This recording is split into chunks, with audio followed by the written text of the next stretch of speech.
Kalian dan saya bakal melihat balas dendam tergila dari cowok yang dikhianati sampai hancur lebur.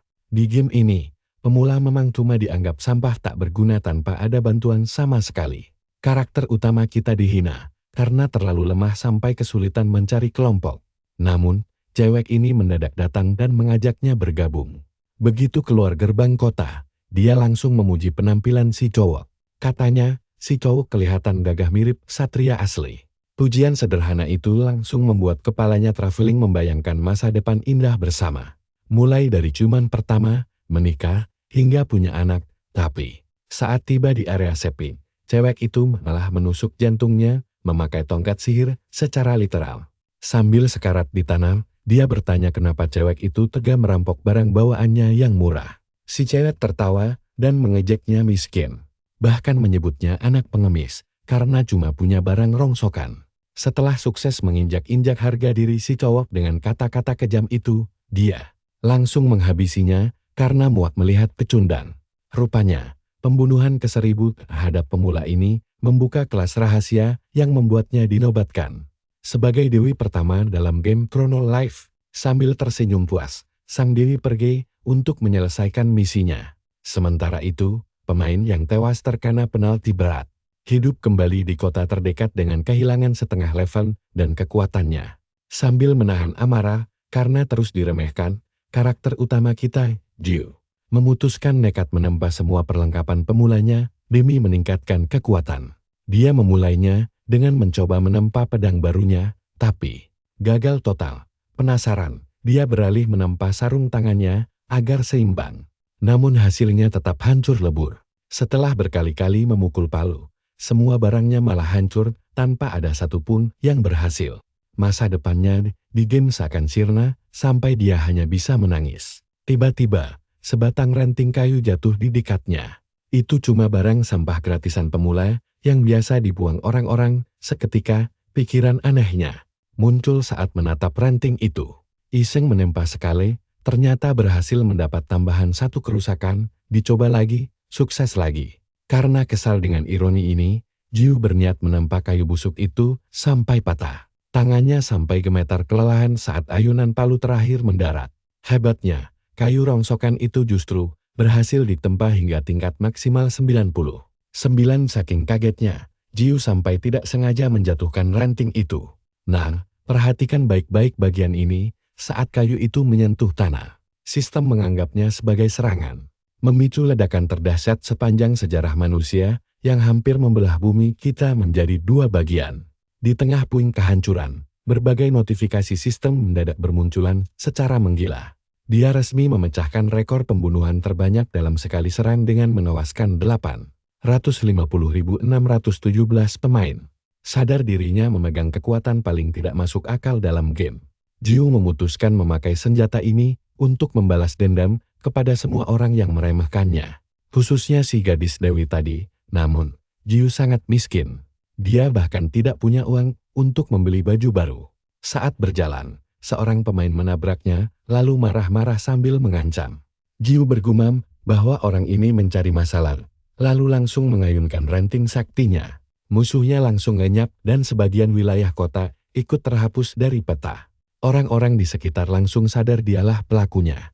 Jiu merasa di atas angin, sebelum sebuah peringatan sistem mengejutkannya. Durabilitas senjatanya tersisa 3 dari 5 poin saja.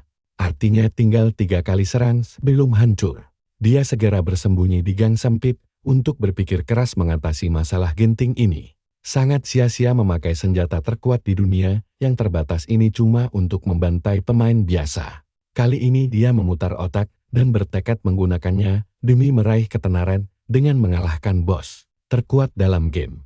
Setibanya di lembah kematian, Jiu disambut auman mengerikan dari Urus, naga berkepala 2 sekaligus bos terkuat di game Chrono Life. Urus mencoba mengintimidasi sang pemuda dengan aura menyeramkannya, tetapi sebelum selesai bicara, sebuah hantaman keras langsung menebas putus salah satu kepalanya hingga dia syok berat. Waduh, situasi berbalik seketika dan si naga mendadak ingin bernegosiasi secara damai. Namun Jiu tidak peduli, karena sisa serangannya sangat berharga. Dia ingin segera menghabisi bos legendaris ini agar levelnya langsung melesat ke tingkat maksimal. Tanpa basa-basi, dia melayangkan satu pukulan lagi yang membuat naga itu sekarat. Jiu merasa sedih karena senjata saktinya sebentar lagi bakal hancur. Namun di detik kritis itu, Urus melihat celah untuk bertahan hidup dan mengajukan penawaran menarik. Jiu yang tidak sabar menyuruhnya bicara cepat. Urus menjelaskan tentang senjata kelas ego, di mana jiwa yang kuat bersatu dengan senjata agar menjadi yang terhebat dalam game dengan durabilitas tanpa batas. Tapi tentu saja ada syaratnya. Jiu harus membuat kontrak resmi dengan sang naga agar jiwanya bisa bersemayam di dalam ranting tersebut tanpa berpikir panjang demi mendapatkan kekuatan mutlak itu. Jiu langsung menyetujui kesepakatan tersebut. Kalian pasti tahu kelanjutannya kan? Senjata sampah tadi sekarang bertipe ego dengan durabilitas tanpa batas. Sehingga Jiu bisa melancarkan aksi balas dendamnya secara maksimal tanpa perlu khawatir lagi. Sementara itu di pusat kota, suasana mulai memanas karena poster buronan Jiu telah tersebar di seluruh kerajaan hidup atau mati dengan imbalan fantastis sebesar 1 miliar koin emas. Bahkan bala bantuan besar telah tiba, di mana berbagai serikat petualang kuat berkumpul untuk mengatasi masalah ini. 5 serikat terkuat di game Chrono Life beserta para pemimpin hebat mereka kini bersatu. Mereka membawa satu misi penting, memburu pelaku yang telah melenyapkan lebih dari 850.000 pemain dalam sekali serang, karena dianggap sebagai ancaman besar yang harus dihentikan. Sebagai pemimpin aliansi baru ini, terpilihlah kesatria paling dihormati yaitu Raja Castle Ardan dari Serikat Keadilan. Di bawah arahannya, Serikat Persatuan Dunia resmi dibentuk untuk menyatakan perang kepada Jiu. Namun, dengan kekuatan ranting saktinya yang tak terbatas, Jiu kini bisa bertarung sepuasnya. Saat sedang asyik berjalan santai menyusuri ibu kota dengan gembira, dia mendadak dikejutkan oleh sesuatu yang aneh. Sesosok makhluk kecil imut tiba-tiba keluar dari kayu itu dan langsung menyapanya, membuktikan bahwa dia adalah roh urusi naga berkepala dua. Jiu merasa bentuk barunya sangat menggemaskan. Namun ketenangan ini tidak berlangsung lama karena kebahagiaan mereka akan segera berakhir. Jiu memungut selembar kertas di jalan dan bertanya-tanya kertas apa yang sedang dia pegang itu. Ternyata itu poster buronan dirinya sendiri. Dia sangat terkejut saat melihat ada puluhan ribu poster serupa yang tertempel di setiap sudut tembok kota. Sementara itu, Urus malah bersorak gembira. Urus memujinya karena berhasil melenyapkan 800.000 orang sekaligus. Pencapaian luar biasa yang bahkan tidak bisa ditiru oleh sang naga. Ditambah lagi, nilai buruan 1 miliar emas itu sangat menggiurkan. Jiu bingung bagaimana sebuah kecerdasan buatan bisa memakai bahasa gaul seperti itu. Karena seharusnya melanggar aturan game. Urus menjawab santai bahwa tidak ada yang peduli karena dia sudah tewas. Naga itu lalu bertanya apa rencana selanjutnya, sebab dengan nilai buruan sebesar ini, para pemain dari seluruh penjuru dunia pasti akan memburunya. Dia bahkan menyarankan untuk membasmi seluruh umat manusia saja.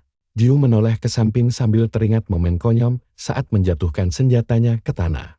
Lalu menatap tumpukan poster buronannya. Dia berpikir bahwa rasanya tidak seburuk itu karena sekarang dia terkenal. Dia merasa seperti seorang selebritas terkenal.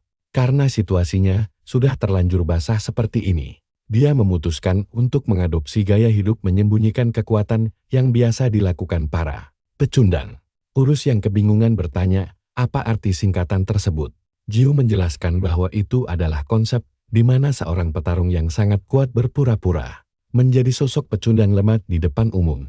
Urus heran, kenapa dia mau repot melakukan itu, karena orang-orang pasti akan mengabaikan dan meremehkannya. Namun Jiu menjawab bahwa naga itu tidak paham seni ini. Karena sebenarnya hal ini sangat seru. Bagi orang lain, dia mungkin terlihat lemah, tapi dia adalah karakter utama yang sesungguhnya. Dia ingin menikmati kehidupan fantasi ini sepenuhnya. Sampai tiba-tiba sebuah anak panah menancap di tubuhnya. Urus langsung panik saat melihat Jiu tersungkur bersimbah darah di tanah. Sang protagonis terkapar tak berdaya sementara sang naga terbang mengitarinya dengan sangat cemas, memanggil nama rekannya tersebut.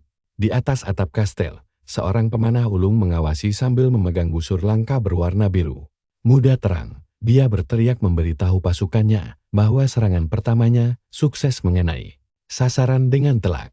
Pasukan dari Kastel Ardan segera bergerak cepat mengepung posisi Jiu yang masih terkapar di tanah. Sang pemanah berteriak, lantang memerintahkan penangkapan pembantai 800.000 orang ini. Untuk dijebloskan ke penjara, seluruh prajurit bersorak siap tempur, membuat Urus panik setengah mati.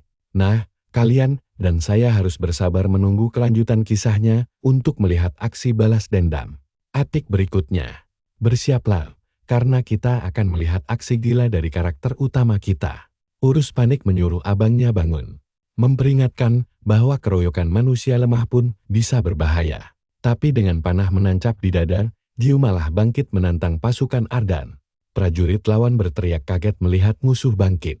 Si bos panah, Hawkeye, langsung memerintahkan pasukannya untuk segera menyerang bersama-sama tanpa ampun. Urus kembali berteriak cemas melihat abangnya terdesar. Tapi Jiu punya rencana lain. Jiu menarik ucapan sebelumnya. Dia mencabut panah dari dadanya, lalu melemparkannya ke tanah dengan penuh hinaan, sambil menggenggam tongkatnya erat-erat. Dia bergumam kalau awalnya dia cuma ingin hidup tenang sebagai karakter figuran. Tapi para bodoh ini malah mencari perkara sendiri. Ledakan energi raksasa tiba-tiba meletus, menerangi seluruh tempat itu. Saat Jiu mengayunkan tongkatnya, dia melepaskan kekuatan dahsyat yang mirip seperti ledakan nuklir. Hanya dalam sekejap, seluruh prajurit langsung tewas berjatuhan. Hawkeye terbatuk-batuk, nyaris mati akibat serangan itu. Dia kebingungan setengah mati memikirkan bagaimana bisa seluruh pasukannya mendadak lenyap tanpa sisa begitu saja. Dengan shock, dia menyadari kalau ibu kota wilayah pertama telah lenyap total. Tiba-tiba saja, Jiu sudah berdiri tepat di hadapannya. Hawkeye menatapnya ketakutan saat karakter utama kita berjalan mendekatinya perlahan. Si elf panik, lalu mengeluarkan bola pemanggil dari bajunya yang bisa mendatangkan pemain sebanyak mungkin. Hawkeye langsung menghancurkan bola itu, memicu lingkaran sihir di bawah kakinya, dan membuka puluhan portal di sekeliling mereka. Dia berteriak menyuruh seluruh anggota serikat mengaktifkan teleportasi skala besar. Puluhan ribu orang mulai bermunculan dari setiap portal itu. Sementara Jiu hanya menonton semuanya dengan ekspresi wajah yang sangat datar. Para prajurit yang baru datang langsung mengepungnya, memperlihatkan jutaan pasukan dari Perserikatan Dunia. Kurang lebih ada sekitar 3 juta orang yang dipanggil hanya untuk satu tujuan utama, yaitu menghabisi Jiu. 1 lawan 3 juta orang? Kalian harus perhatikan bagian ini, karena pembantaian epik akan dimulai. Hawkeye berteriak menyuruh pasukannya menyerang, membuat lautan manusia maju bersamaan. Sementara Jiu hanya bisa menghela napas panjang. Dia kemudian mengayunkan tongkatnya ke samping, dan hanya dengan satu gerakan santai, melibas habis seluruh barisan prajurit. Semua orang yang berada di jalur serangannya hancur lebur tanpa sisa, membuat Urus melongo syok. Jiu kembali mengayunkan tongkatnya ke arah lain, lalu menusukkannya ke depan, melenyapkan sebagian besar pasukan lawan lagi. Urus sang naga benar-benar terkejut setengah mati. Dia ingat sempat berpikir bahwa abangnya akan tamat jika diserang secara bersamaan oleh musuh sebanyak itu. Bagi Urus, hal itu adalah logika yang wajar. Lagi pula, sekuat apapun dirinya, dia sendiri tidak akan sanggup menghadapi jutaan orang sekaligus seperti ini. Apalagi Perserikatan Dunia bukan lawan yang sembarangan, melainkan kumpulan para pemain elit dari seluruh penjuru dunia. Bahkan Urus kemungkinan besar akan kalah jika membawa seluruh pasukannya bertempur di sana. Makanya dia menyimpulkan kalau jalan terbaik adalah mundur saja. Tapi sekarang dia sadar bahwa dia salah besar.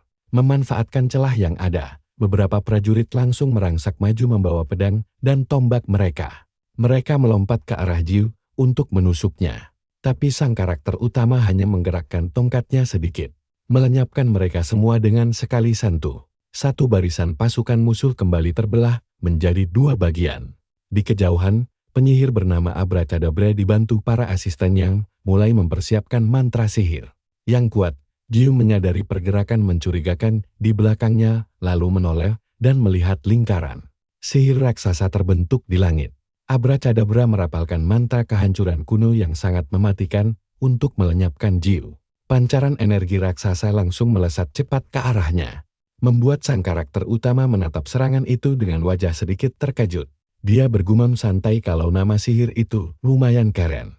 Jadi dia merasa harus membuat nama jurus yang tidak kalah hebat untuk dirinya sendiri. Kemudian, dia mengayunkan tongkatnya ke atas dengan sekuat tenaga. Tebasannya membelah apapun yang menghalangi, bahkan melesat menembus atmosfer bumi. Bangkitlah, begitu dia menamainya. Lingkaran sihir beserta mantra kuno super kuat itu langsung hancur berkeping-keping. Dengan shock, Abracadabra hanya bisa heran, bagaimana bisa sihir kunonya dihancurkan semudah itu. Para penyihir kerajaan bersiap menyerang lagi, tapi sebelum sempat bertindak, Jiu kembali mengangkat tongkat kayunya ke atas.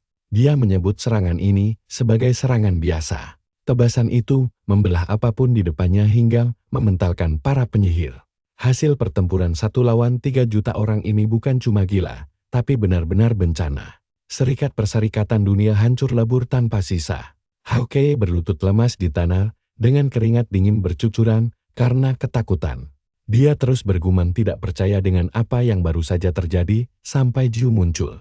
Tepat di depannya, Jiu berkata kalau dia sengaja menyisakan nyawanya, karena mengontrol kekuatan itu. Sangatlah sulit, si elf bertanya heran kenapa dia tidak dibunuh saja. Dan Jiu menghela napas panjang memberikan alasan simpel. Alasannya jelas, dialah pelaku yang memanahnya tadi. Hawkeye panik, tapi mukanya langsung digeprek pakai tongkat. Jujur ya teman-teman, pertempuran hari itu langsung jadi topik super viral yang menghebohkan semua orang. Bukan cuma bagi para pemain game itu, tapi juga pemain lain hingga orang awam. Menariknya, tongkat kayu Jiu tetap utuh tanpa lecet.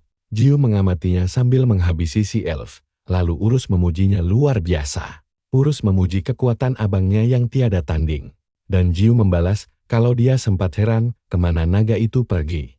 Tiba-tiba, ada langkah kaki mendekat dari belakang, membuat Jiu langsung menoleh waspada, dan berhadapan langsung dengan seorang gadis misterius. Dia heran, apakah masih ada musuh yang tersisa, dan merasa hal ini sangat merepotkan. Sampai akhirnya, dia menyadari kalau wajah gadis itu terasa sangat familiar. Mereka berdua saling menatap tajam di tengah medan pertempuran yang sunyi. Sang Dewi Kehidupan hanya memandangnya lekat-lekat, membuat amarah Jiu langsung membara saat tahu siapa dia. Reuni mendadak ini benar-benar tidak terduga. Sudah lama tidak berjumpa, Tuan Ho. Pemandangan padang rumput saat matahari terbenam memperlihatkan 3 juta mayat berserakan bersama. Senjata mereka, dan di tengah kekacauan itu, Jiu akhirnya berhadapan lagi dengan Sang Dewi. Pertemuan ini terasa sangat dramatis bagi Jiu. Dia langsung teringat saat wanita itu menghina orang tuanya sebagai pengemis. Membuat tangannya gemetar hebat menahan amarah yang begitu meluap-luap di dalam dadanya. Dia tidak tahu kenapa emosinya berubah drastis, tapi dia tidak bisa menahan tawanya. Sang Dewi bertanya apa kabar, dan berkomentar kalau ini pasti takdir, karena dia tidak menyangka akan bertemu dengannya lagi. Jiu menjawab kalau semua itu omong kosong, dan hanya dengan melihat wajahnya. Dia tahu ada orang jahat yang sedang mencarinya. Sang Dewi malah tersenyum licik, menanyakan apakah dia seburuk itu di matanya. Jiu bilang meski dia ingin sekali menghancurkannya sekarang, ada satu hal yang ingin dia tanyakan terlebih dahulu, yaitu apakah wanita itu mewarnai rambutnya. Sang Dewi tampak senang karena hal kecil itu diperhatikan. Dia menjelaskan kalau dia mengambil nyawa Jiu demi berganti kelas menjadi Dewi Kehidupan Rahasia. Makanya warna rambutnya berubah. Jiu hanya menatapnya dengan sangat dingin. Sambil mengangkat tongkatnya, dia mulai berbicara dengan nada mengancam. Pekerjaanmu berubah jadi Dewi Kehidupan setelah merenggut 1000 nyawa. Padahal harusnya itu disebut Dewi Kematian. Sang Dewi malah setuju dan menganggap ejekan itu lucu. Tentu saja, jawab Jiu dengan nada dingin. Dia langsung menghantamkan tongkatnya ke tanah dan menembakkan gelombang energi dahsyat ke arah Sang Dewi, berteriak kalau cerita lucunya sudah selesai dan sekarang adalah waktunya untuk menghancurkan wanita sombong itu. Sang Dewi sempat heran kenapa serangannya terlalu cepat, tapi ledakan dahsyat langsung terjadi. Menghancurkan area itu lebih parah lagi. Jiu menatap kepulan asap dengan datar, lalu terdengar suara Dewi dari belakangnya. Dia tiba-tiba muncul di belakang Jiu. Sang karakter utama berputar cepat dan kembali menghantamkan tongkatnya ke tanah, memicu ledakan yang meretakan area depannya. Urus berteriak girang kalau serangannya berhasil mengenai sasaran. Sungguh serangan luar biasa dari abangnya, mirip seperti memotong ikan leo tanpa perlawanan. Jiu menjawab kalau itu sudah pasti karena orang-orang sok suci seperti dia biasanya memang cuma banyak omong saja. Namun saat asapnya mulai menghilang, dia menyadari kalau wanita itu masih berdiri tegak. Sang Dewi menatapnya dengan tenang dan berkata kalau Jiu memang sudah jauh lebih kuat. Tapi serangan lemah begitu tidak berguna. Urus langsung berteriak heboh menyuruh abannya melihat ke depan karena wanita itu masih hidup. Yang langsung dijawab Jiu kalau dia juga punya mata. Saat mereka berdua berdebat, Sang Dewi hanya memperhatikan mereka sambil tersenyum. Urus menyadari tatapan itu dan menjadi sangat bingung. Heran bagaimana bisa wanita itu melihat ke arahnya secara langsung. Itu tidak mungkin, karena tidak seharusnya ada orang lain yang bisa melihatnya selain abangnya. Jiu setuju kalau hal ini memang sangat aneh. Dia yakin serangannya tadi telak mengenai sasaran. Jadi tidak masuk akal jika dia sama sekali tidak terluka. Sang Dewi mengejek, meremehkan kekuatan manusia biasa. Jiu berpura-pura kaget, lalu menaruh tongkat di kepalanya dengan emosi meluap-luap. Dia langsung melesat menyerang, sementara Sang Dewi hanya menunggu. Nah teman-teman, kita bakal cari tahu hasil duel gila ini di episode berikutnya. Kalian dan aku bakal melihat ledakan dahsyat di sini. Jiu sama sekali gak memberi waktu bagi si Dewi untuk bernapas. Terus-menerus membombardir area itu tanpa ampun. Serangan itu bahkan menghancurkan sebagian planet. Urus-urus kagum dan bilang kalau seluruh benua berguncang hebat, bahkan bisa hancur total. Tapi si Dewi malah berkata kalau semua itu sia-sia. Sambil tersenyum meremehkan, Sang Dewi mengepakkan sayapnya, lalu terbang tepat di atas Sam. Karakter utama, Urus terkejut, sementara tubuh Jiu mulai kelelahan dan bercucuran keringat dingin. Sayap Dewi itu melebur menjadi bulu-bulu indah yang melayang di sekitarnya. Dia berjalan, mendekat lalu bertanya apa yang akan dilakukan Tuan Hou. Yang pasti sangat bersemangat memikirkan cara membunuhnya setiap hari. Dia menyuruh Jiu menyerah saja. Karena sekuat apapun dia nanti atau berapapun waktu berlalu, dia takkan pernah bisa membunuhnya. Sang Dewi membisikkan itu sangat dekat. Jiu menatapnya diam beberapa detik. Dia lalu memejamkan mata sambil menghela napas panjang ke langit. Jiu berbalik dan melangkah mundur beberapa kali. Sang Dewi mengejeknya, bertanya apakah dia akhirnya menyerah dan mau kabur. Bukannya menjawab, sang karakter utama malah mengayunkan tongkat kayunya ke udara. Dia bilang cuma ingin menguji seberapa kuat ayunannya. Barangkali tongkat itu bisa patah menjadi dua. Si Dewi langsung menyahut itu mustahil. Dia menegaskan bahwa Jiu takkan pernah bisa membunuhnya. Namun, Jiu menjelaskan kalau targetnya bukanlah Sang Dewi, melainkan seluruh planet ini. Dewi itu pun langsung melongo kebingungan mendengar ucapan gila itu. Karena tak bisa mengalahkannya langsung, Jiu berniat menghancurkan planetnya saja. Biar dia mati kena ledakan atau terlempar ke ruang hampa udara. Sang Dewi menatapnya tak percaya mendengar rencana gila itu. Dia ragu apakah hal sehebat itu bisa dilakukan oleh manusia biasa. Sang karakter utama membenarkannya, bersiap menghantamkan seluruh kekuatannya. Dia mengaku sempat mencoba hal serupa tadi pagi, tapi belum maksimal. Nah, perhatikan bagian ini. Ekspresi si Dewi langsung berubah suram. Dia memperingatkan kalau menghancurkan planet ini berarti bunuh diri konyol. Bukan balas dendam yang memuaskan. Dia bertanya, apa Jiu bakal puas dengan itu? Jiu, yang sudah mengorbankan nyawanya sendiri demi belajar di game ini, malah tertawa lebar memikirkan kenyataan pahit hukum rimba yang menguasai segalanya. Dia menyuruh si Dewi mendengarkan baik-baik, karena sekarang gilirannya untuk belajar. Orang sombong sepertinya tidak akan pernah paham. Sambil mengangkat tongkatnya tinggi-tinggi, Jiu memperingatkan untuk tidak mencari masalah dengannya. Jangan pernah mengusik orang yang tidak punya apa-apa lagi untuk dipertaruhkan. Sang Dewi ketakutan dan berteriak memintanya berhenti. Tapi Jiu langsung mengayunkan tongkatnya sekuat tenaga ke tanah. Sontak seluruh daratan mulai hancur berkeping-keping. Sang Dewi dan Urus terjebak dalam ledakan dahsyat, sementara Jiu tersenyum mengerikan.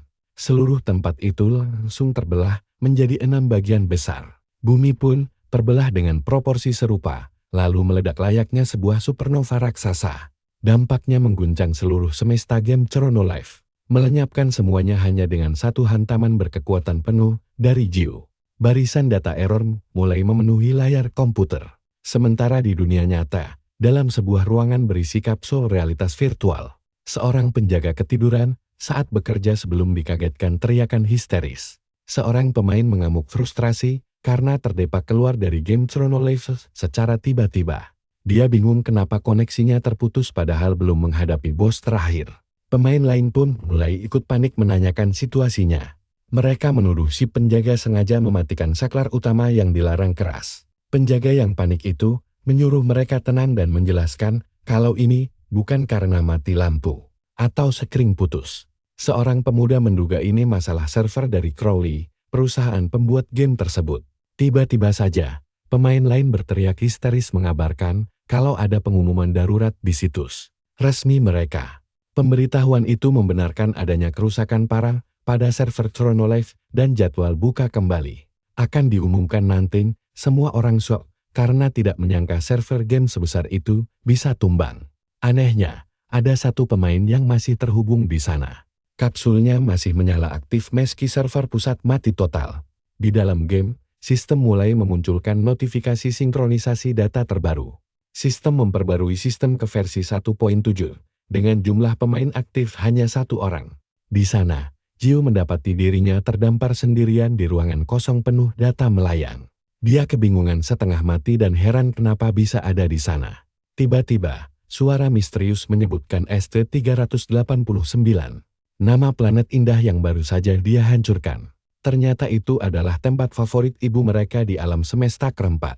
Terkejut mendengar ucapan aneh tersebut, Jiu langsung berbalik mencari tahu siapa sosok yang sedang berbicara dengannya.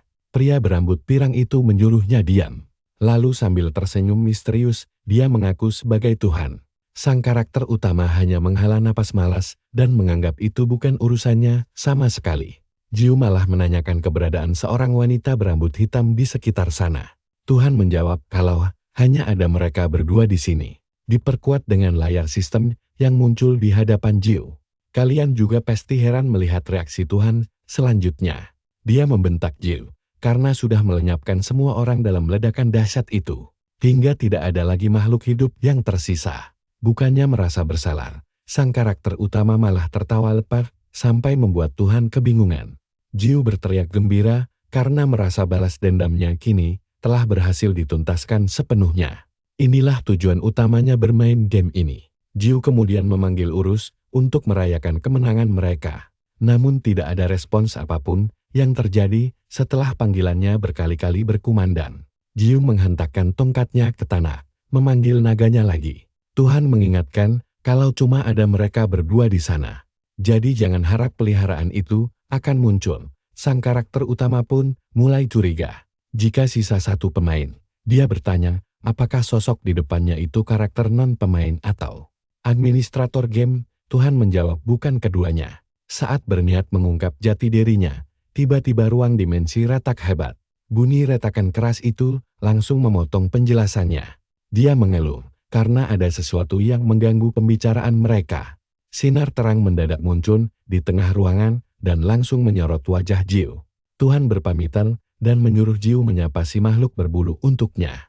Jiu berteriak menyuruhnya menunggu. Tapi cahaya silau keburu membutakan pandangan mereka dan membuat sosok dewa itu lenyap seketika. Server game pun mati total dan membuat Jiu terputus. Di ruang bermain, hanya kapsul miliknya yang masih menyala. Kapsul itu terbuka perlahan, menampilkan wujud asli Jiu di dunia nyata. Pemuda itu melepas helm realitas virtual dari kepalanya sambil menggerutu kesal. Dia heran kenapa sosok aneh itu mendadak muncul sekarang. Dan apa maksud ucapannya tentang makhluk berbulu tadi.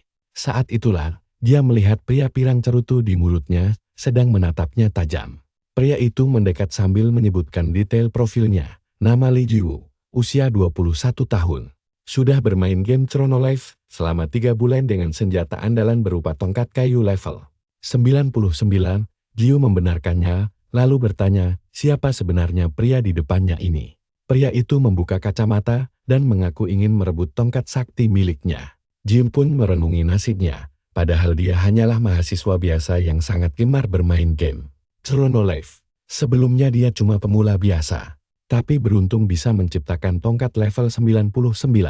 Berbekal senjata itu, dia menghajar siapa saja yang dibencinya, termasuk mantan kekasih yang mengkhianatinya. Setelah pria misterius tadi pergi, kini Jiu malah terduduk di restoran mewah dikelilingi banyak penjaga. Makanan pun disajikan, dan pria pirang itu mulai makan lahap sementara Jiu hanya menonton. Dia menyuruh Jiu makan, karena masakan sang koki sangat lezat. Jiu mengiyakan sambil kebingungan setengah mati. Pria itu menjelaskan, kalau ini adalah restoran yang biasa dia datangi dulu. Tempat ini sering didatanginya 15 tahun lalu saat miskin. Sebelum perusahaannya berdiri di awal pengembangan Chronolove, menghubungkan semua petunjuk itu, Jiu akhirnya menyadari identitas asli pria di depannya. Pria pirang itu memperkenalkan diri sebagai Presiden Chronolove bernama Trop. Jiu sempat mengira mereka gangster, lalu menanyakan siapa orang-orang berjas rapi yang berdiri di sekeliling mereka. Mereka adalah para stafnya. Jiu mengaku ketakutan mengira mereka mafia. Lalu bertanya kenapa presiden game itu menemuinya langsung. Tenang, kalian dan aku bakal tahu kelanjutannya nanti. Kalian harus denger ini, si bos mau narik tongkat level 99. Si tokoh utama kita langsung sok berat. Deokba cuma nanya santai, kenapa mukanya kaget begitu? Sebagai developer game, wajar dong ambil item book. Buat narik item book, tapi Jiu protes, kan dia sendiri yang nempa. Deokba jawab kalau 3% itu tingkat keberhasilan resmi telah nempa 10 kali. Dan setelah itu, peluangnya bakal makin unlock. Pasti tahu sendiri kan? Jiu langsung terdiam dengar itu, tapi dia bantah kalau itu bukan bug, melainkan ada keberuntungan di dalamnya. Dia pun langsung berdiri dari kursinya dengan emosi. Deokba mendesah pelan, lalu memperingatkan kalau tongkat level 99 itu bakal dia amankan. Sementara itu, di dunia Chronolove dekat kota Frontal, ada monster raksasa mendekati padang rumput. Itu monster Garus level 21, rombongan pemain langsung bersiap sambil berteriak histeris. Penyihir mereka langsung merapal sihir api dan menembakkan bola api besar yang membakar monster itu. Monsternya menjerit kesakitan. Si ketua parti langsung senang karena serangannya berhasil dan menyuruh mereka menyerang lagi. Tapi tiba-tiba, cewek bernama Kyo malah mengeluarkan kekuatannya dan maju sendirian. Dia teriak kencang sambil berlari. Ketuanya sudah memperingatkan jangan maju sendiri. Sialnya, cewek itu langsung dihantam keras sampai terbang tinggi. Lalu jatuh tepat menimpa pendeta parti mereka. Dua-duanya langsung pingsan seketika. Anggota lain panik setengah mati dan berteriak menyuruh mereka bangun untuk kabur. Di sisi lain, si tokoh utama kita melihat kekacauan ini dari kejauhan. Dia sempat terdiam lalu menghela napas, bingung harus berbuat apa.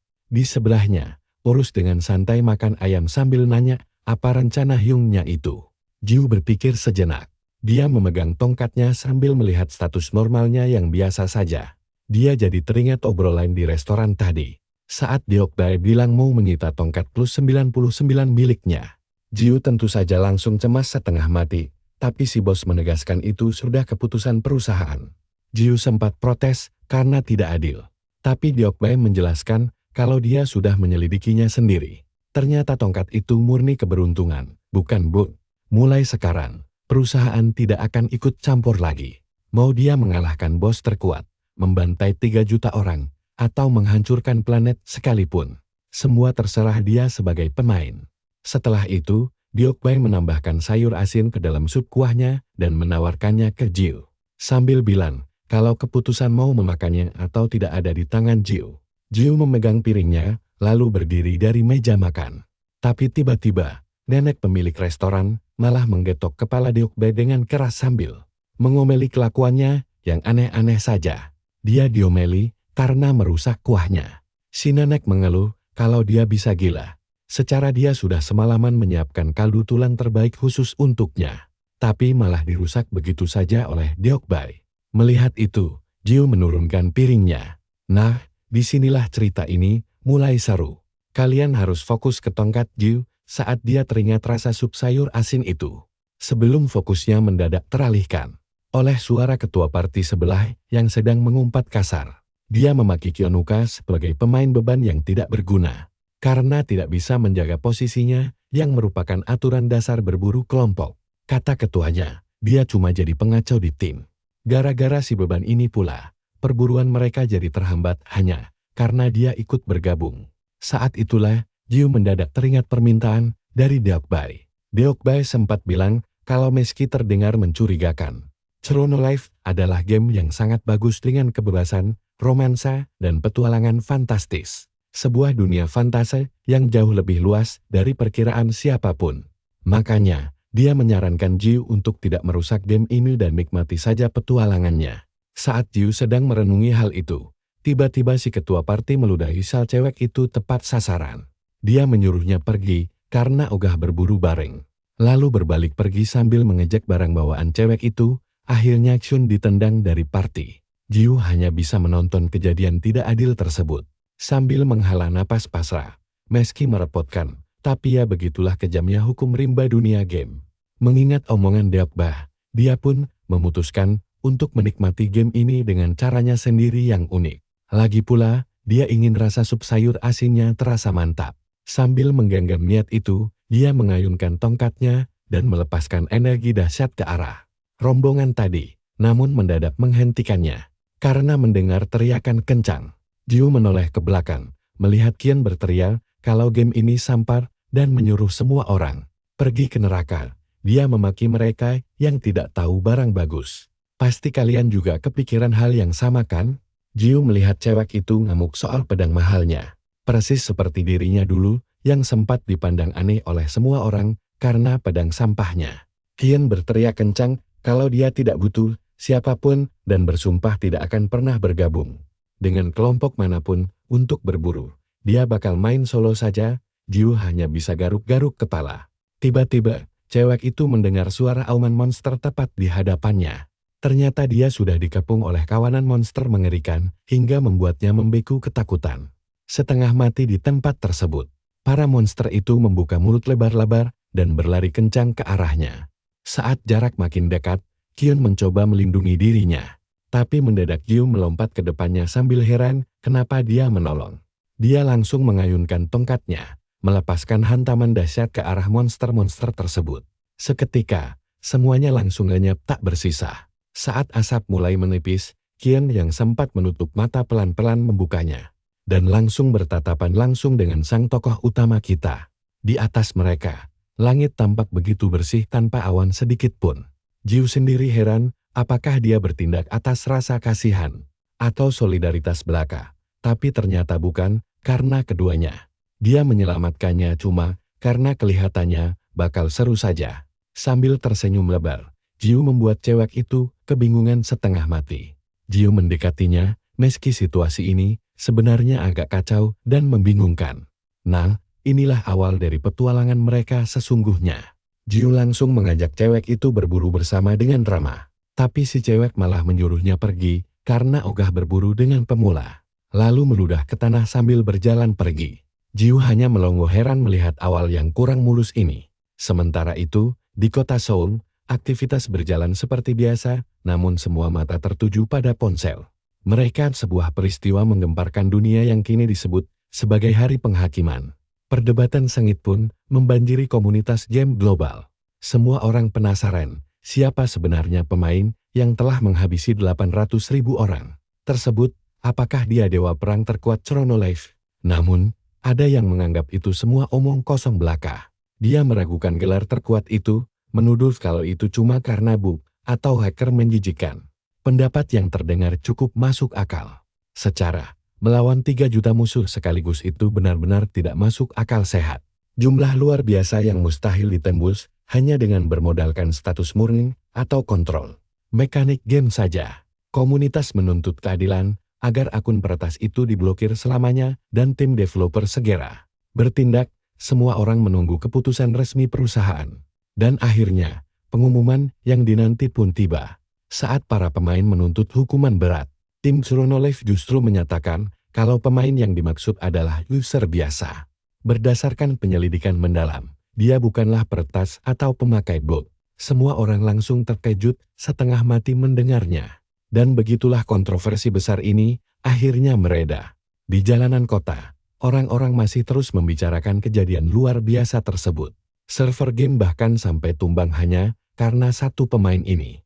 Kabarnya, dia bisa menghabisi ribuan lawan dalam sekejap, membuat orang penasaran seperti apa tampangnya di dunia nyata.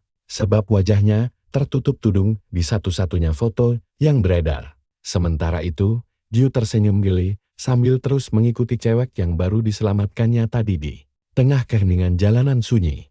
Merasa kesal, Qian tiba-tiba menghentikan langkahnya lalu berbalik dan bertanya dengan galak. Kenapa Jiu terus mengikutinya? Jiu menjawab santai kalau mereka berdua harus membentuk tim berburu.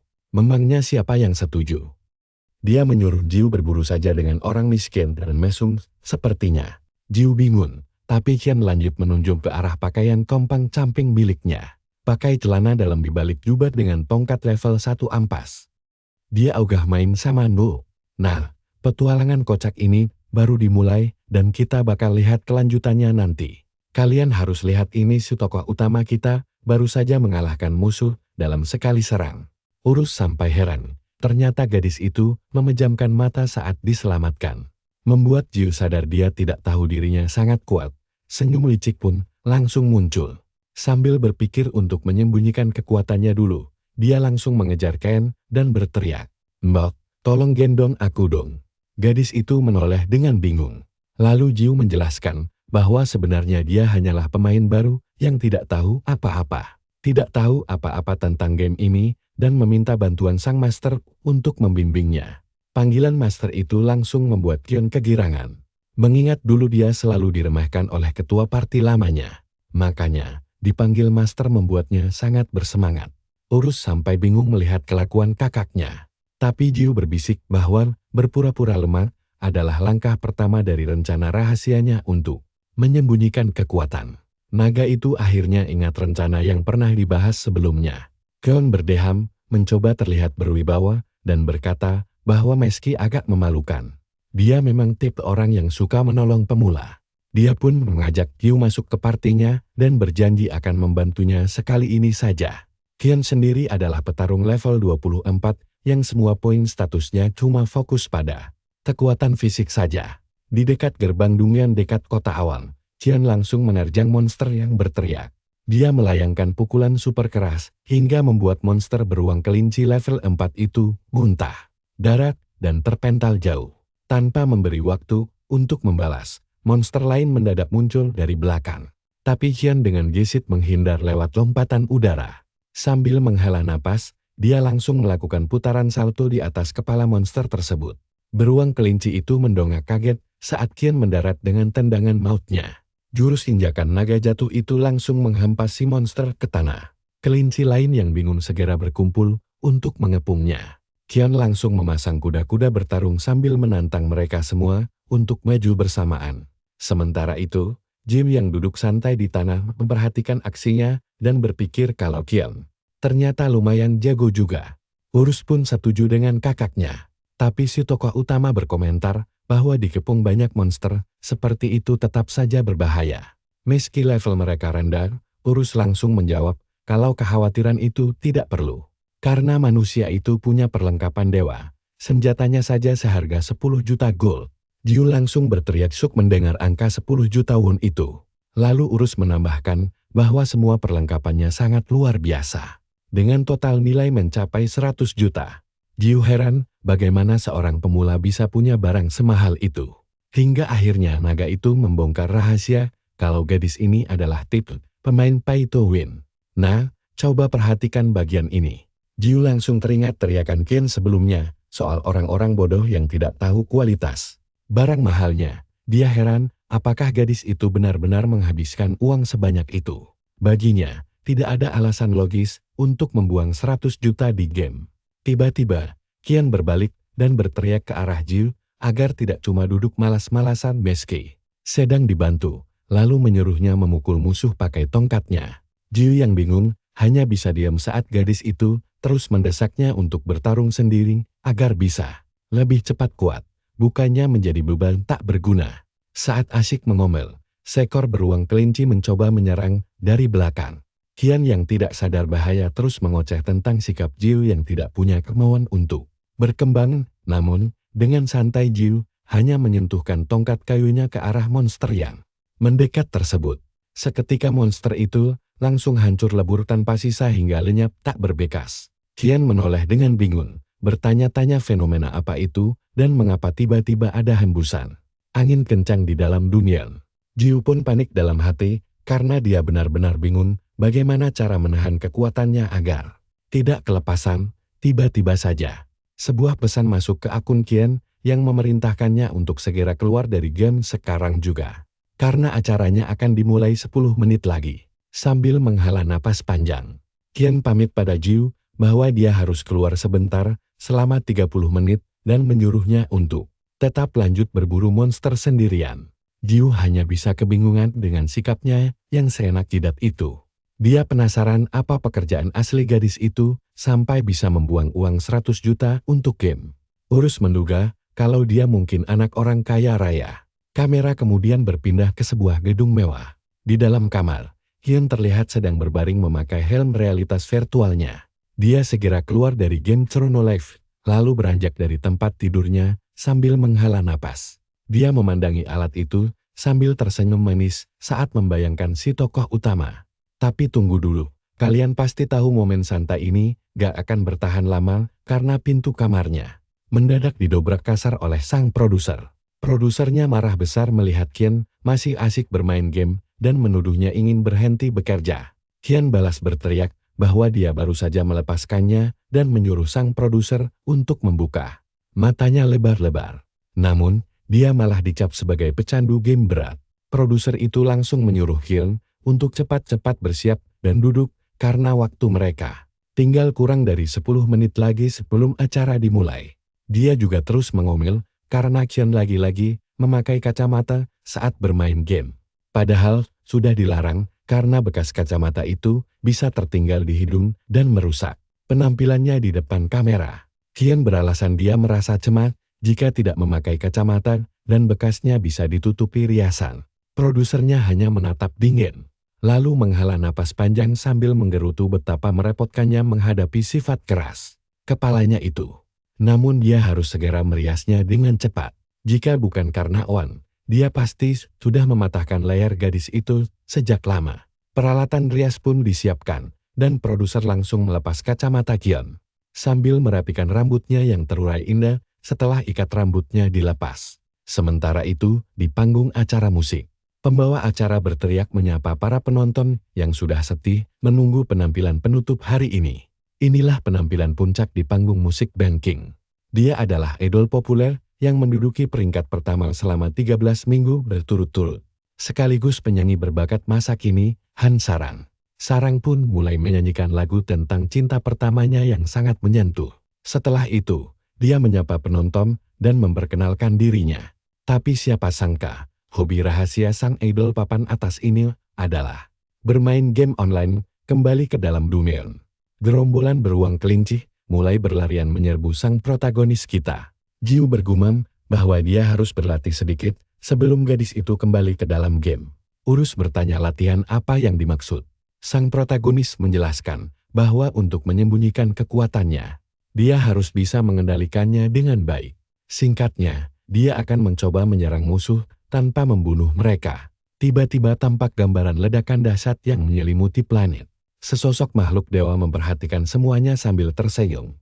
Lalu berkomentar kalau ide menyerang tanpa membunuh itu terdengar sangat menarik bagi mereka. Dia bertanya pada sosok ibu di sampingnya apakah dia setuju. Di sisi lain, Sarang sebenarnya adalah siswi SMA kelas 2 yang masuk ke industri musik sejak usia sangat muda dengan awal karir yang sulit.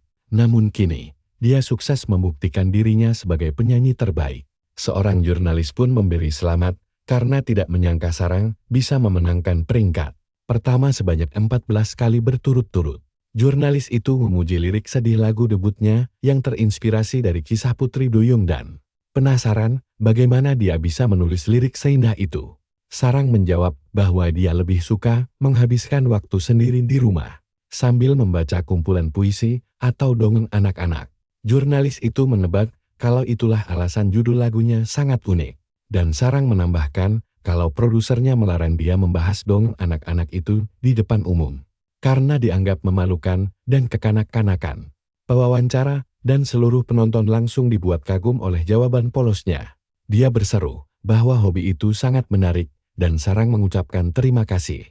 Produsernya yang menonton dari jauh menggerutu kesal karena gadis cerdik itu baru saja membodohi seluruh negeri dengan kebohongan konyolnya. Padahal hobi asli yang sebenarnya tidak diketahui publik adalah kecintaannya bermain game di sela wawancara. Pembawa acara membahas popularitas akting Sarang yang sempat memerankan karakter menarik sebagai siswi SMA yang nakal di drama terakhirnya.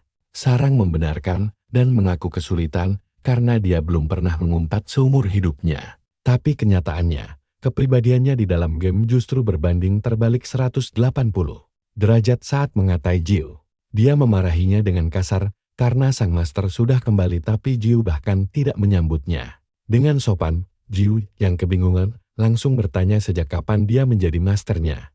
Namun Sarang berteriak kalau aturan itu berlaku mulai sekarang juga. Dia menantangnya apakah Jiu keberatan dan tidak ingin dibantu lagi, tapi Jiu langsung membantahnya. Nah, kalian dan aku akhirnya tahu cara unik Sarang melampiaskan stres kehidupan sehari-harinya. Lewat game, Urus sendiri menyarankan kakaknya untuk menyingkirkan gadis tidak sopan itu. Namun Jiu menjawab bahwa dia terpaksa harus bersabar demi menyembunyikan kekuatannya dan terus berpura-pura lemah di depan Sarang. Stres hidupnya dengan main game. Urus pun gemas dan nyuruh Hyungnya buat basmi orang kurang ajar itu. Tapi kalian tahu sendiri kan? Jiu malah milih sembunyiin kekuatannya dan pura-pura jadi cupu. Sementara Sarang, yuk ikut saya lihat momen kocak ini saat si cewek memaksa cowok itu memanggilnya majikan manis. Urus merasa rencananya sukses. Namun saat di jalan menuju penjara bawah tanah, Sarang mendadak berhenti dan bertanya apakah dia rajin berlatih memburu monster. Jiu hanya menghela napas, menjelaskan bahwa semua ini butuh kesabaran luar biasa dan perjalanannya masih sangat panjang. Sementara itu, Urus berteriak bahwa memukul tanpa memberi luka itu percuma, tapi Jiu menyuruhnya diam. Sarang malah tertawa dan menganggap Jiu sebagai pemula yang sangat tuning, serta tidak sabar menanti kelanjutannya. Sarang lalu sadar dia belum tahu nama karakter si cowok celana dalam ini. Jiu sempat bingung karena merasa sudah memberitahu namanya, lalu bersiap untuk mengucapkannya lagi. Tapi Sarang langsung memotong dan memutuskan memanggilnya celana dalam saja. Nama itu terdengar pas, katanya Jiu yang kesal pun bertanya untuk apa tadi dia menanyakan namanya. Sementara itu, beberapa orang mengintai mereka dari jauh. Pria berjenggot berkata dia telah menemukannya. Anak buahnya bertanya apa rencana mereka, dan sang ketua menyuruh mengumpulkan semua anggota Gilda ke penjara bawah tanah ini untuk menuntut keadilan. Di depan mereka, muncul monster beruang kelinci level 22. Sarang langsung menyuruh si celana dalam maju, dan Jiu patuh layaknya anak anjing, mendekati monster itu sambil berteriak konyol. Dia berpura-pura bodoh saat melangkah maju. Kemudian, dia perlahan mengarahkan tongkatnya ke depan, menyentuh sehelai bulu monster itu dengan sangat hati-hati. Tiba-tiba, kepala beruang kelinci itu hancur lebur tanpa ampun. Tanpa tahu apa yang terjadi, monster itu langsung tumbang. Tapi sisa kesehatannya tidak sampai nol dan menyisakan satu garis tipis. Jiu senang melihat monster itu masih hidup, membuktikan taktik memukul tanpa membunuhnya berhasil total. Nah, perhatikan bagian ini, karena bahaya besar tiba-tiba datang. Saat Sarang merayakan kemenangan instan itu, sebuah belati melayang cepat ke arahnya. Sarang refleks menarik baju Ji untuk menyelamatkannya, lalu menangkis senjata itu dengan tendangan akurat. Pria berjenggot menangkap kembali belatinya di udara dengan wajah kesal, lalu memuji kehebatan Sarang sambil menyindir perlengkapan mewahnya. Sarang menuntut jawaban tentang identitasnya. Pria bernama Tuan Kim itu pura-pura terluka karena suaranya dilupakan. Lalu mengungkap bahwa mereka semua adalah anggota dari Gilda Halisan. Mendengar nama itu, Sarang mengucapkannya kembali dengan penuh kebencian. Tuan Kim bergurau tentang pertemuan mereka dan bertanya apa rencana rahasia keduanya. Sebelum menyuruh anak buahnya menyerang, Sarang menyuruh Jiu mundur demi keselamatannya, lalu bersiap bertarung. Para pembunuh bayaran langsung merangsak maju membawa senjata tajam, namun Sarang bergerak cepat, mendaratkan tendangan keras ke wajah musuh hingga pingsan berdarah. Dia menjadikan tubuh lawan tumpuan untuk melompat salto di udara, lalu meneriakkan jurus andalannya. Injakan naga jatuh, menghantam tanah dengan keras hingga para pembunuh terpental jauh. Sang ketua berteriak menyuruh sisa pasukannya menyerbu bersamaan, membuat Jiu bingung. Urus mengaku tidak tahu, tapi Jiu merasa bisa menebak situasinya sendiri. Dia menduga anggota Gilda Halisan pernah mencari masalah dengan Sarang di masa lalu dan selalu berakhir kalah. Rupanya pria itu keras kepala dan datang lagi untuk balas dendam. Jiu juga menyadari kalau mereka semua sebenarnya sangat lemah dan bukan tandingan Sarang. Karena level 20 mereka dengan mudah dibabat habis, Urus pun setuju. Di tengah kekacauan, Kim tersenyum licik karena rencana mengalihkan perhatian Sarang berjalan mulus. Dia memberi kode pada sekutunya untuk beraksi. Sesosok bayangan mendadak melesat cepat dan muncul di belakang Sarang dengan cakar tajam terarah padanya, membuat Sarang terkejut. Sarang melihat lawan barunya tanpa senjata dan mengiranya petarung biasa. Namun, musuh justru mengaktifkan kemampuan mencuri senjata yang memancarkan cahaya silau yang membutakan. Sarang syok saat menyadari senjata tinju tempurnya tiba-tiba lenyap. Pencuri itu tertawa senang memuji senjata hebat tersebut. Menduga Sarang adalah anak orang kaya raya. Jiu penasaran dengan jurus itu, dan Urus menjelaskan itu keahlian kelas pencuri bernama Steel. Urus merasa aneh, karena kemampuan itu harusnya tidak sekuat ini. Jiu mengejek dan tidak peduli, karena tidak punya barang berharga untuk dicuri. Dia hanya memakai celana dalam dan jubah. Tapi sedetik kemudian, dia teringat tongkat saktinya. Kalian juga pasti bakal ngakak melihat Jiu melirik ngeris lalu lari, terbirit-birit ketakutan. Kim menganggapnya remeh, karena si bocah cuma pemula, tanpa barang berharga yang pantas dicuri. Saat Jiu mencoba menjauh, pencuri wanita itu malah makin bersemangat. Dia melemparkan senjata rampasannya pada Kim sambil berkata bahwa merampas milik orang miskin justru jauh lebih menyenangkan. Dalam sekejap mata, pencuri itu sudah menghadang di depan Jiu dengan nada genit. Bertanya, kemana tujuan si manis ini pergi melarikan diri di saat jenting. Jiu panik saat tangan musuh terarah padanya dan merasa ini saatnya mengerahkan kekuatan. Dia mencengkeram tongkatnya lalu menebas cepat. Namun anehnya, sama sekali tidak ada yang terjadi. Semua orang terpaku heran, termasuk Urus. Begitu asap menghilang, Jiu melongo melihat tangannya kosong tanpa senjata utama. Si pencuri mengejek bahwa tongkat kayu itu kini menjadi miliknya. Jiu langsung mandi keringat dingin. Si pencuri bahkan mengancam akan merampas jubahnya hingga dia telanjang bulat. Namun mendadak, sebuah bayangan gelap menutupi wajah wanita jahat itu. Dia kebingungan sebelum akhirnya menyaksikan wujud naga raksasa Urus yang murka. Jiwa itu berteriak murka mempertanyakan nyali manusia lancang yang berani memegangnya tanpa izin. Hingga dia ketakutan dan menjatuhkan tongkat itu ke tanah dekat kaki Jiu. Jiu segera memungutnya kembali saat sistem memberitahu bahwa jiwa Urus menolak dipegang orang asing dan menetapkan Jiu sebagai pemilik sahnya. Urus muncul dari ujung tongkat sambil mengomel bahwa tidak ada manusia lain yang pantas memilikinya selain sang majikan hebat. Pencuri itu terlalu percaya diri. Jiu malah dengan santai mengelus kepala sang naga hingga membuatnya tersipu malu. Sementara si pencuri gemetar ketakutan sambil merangkak mundur. Tidak mengerti sihir mengerikan apa yang baru saja terjadi. Kim berteriak menanyakan apa yang dia lakukan dan memperingatkannya agar tidak melupakan tugas penting mereka. Pencuri itu bangkit dan membela diri sebagai tentara bayaran profesional yang hanya peduli uang. Di saat bersamaan, Sarang maju menyerbu dengan amarah yang meledak-ledak, mencoba menendang sang pencuri demi merebut senjata miliknya kembali. Musuh berhasil menghindar dan mengejek serangan mendadak itu sambil berkata bahwa sasarannya salah, karena senjatanya ada di sana. Melihat kekacauan ini, Kim tersenyum puas sambil mengepalkan tangannya. Sarang memaki mereka dan bersumpah akan menghabisi semuanya. Namun tiba-tiba pertahanan tubuhnya melemah dan pingsan seketika akibat sentuhan Jiu. Jiu menjelaskan kalau ini adalah jurus memukul tanpa membunuh miliknya. Membuat pencuri itu bingung apakah mereka berdua tidak sekongkol. Jiu hanya menjawab santai bahwa dia sedang menyembunyikan kekuatannya. Si pencuri heran dengan ucapan tersebut, tapi langsung terlempar jauh akibat hempasan energi dahsyat Jiu. Dalam sekejap mata, seluruh pembunuh bayaran kalah telak. Pencuri itu sangat terkejut dan bertanya, apakah Jiu pelakunya? Jiu langsung memukul kepalanya dengan tongkat. Hingga kesehatannya kritis, Jiu mengaktifkan kembali jurus memukul tanpa membunuhnya dan berkata, mentalnya sudah jauh lebih kuat setelah melewati banyak kesulitan gila sebelumnya.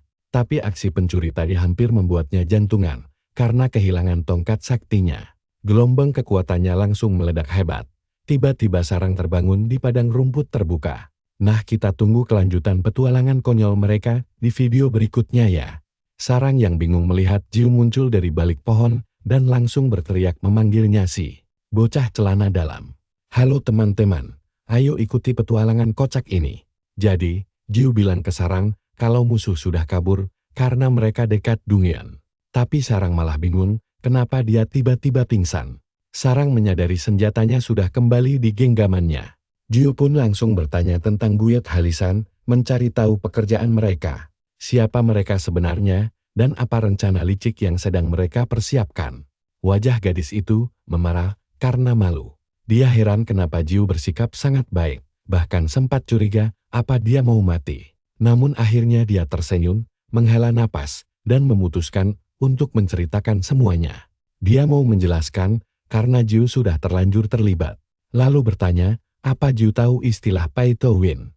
Jiu yang polos tentu bingung, tapi Urus langsung menjelaskan kalau itu istilah populer dalam game online. Si karakter utama heran, bagaimana NPC game bisa tahu hal begini.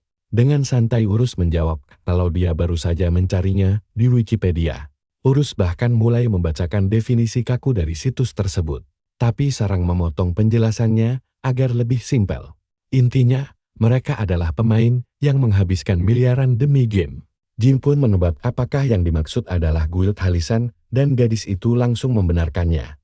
Sarang mengiyakan dan bilang mereka semua memang tip orang begitu. Beberapa bulan lalu, dia tidak sengaja membeli senjata sarung tinju di pelelangan. Sejak hari itu, Guild Halisan mulai memburunya demi merebut senjata tersebut. Namun, karena mereka cuma gerombolan preman tua dengan kemampuan payah, Sarang selalu menang dalam setiap duel. Tapi dia heran, bagaimana Jiu bisa mengambilnya kembali. Apa Jiu mencurinya dari mereka? Jiu menjawab santai kalau mereka meninggalkan senjata itu begitu saja, lalu pergi. Mungkin mereka lupa, gadis itu heran.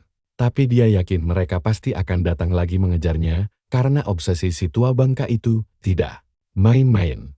Jiu merasa ini agak aneh dan bertanya kenapa mereka begitu terobsesi pada senjata sarung tangan itu. Sarang menjawab dengan heran, bukankah alasannya sudah sangat jelas, karena harganya mencapai 10 juta gold.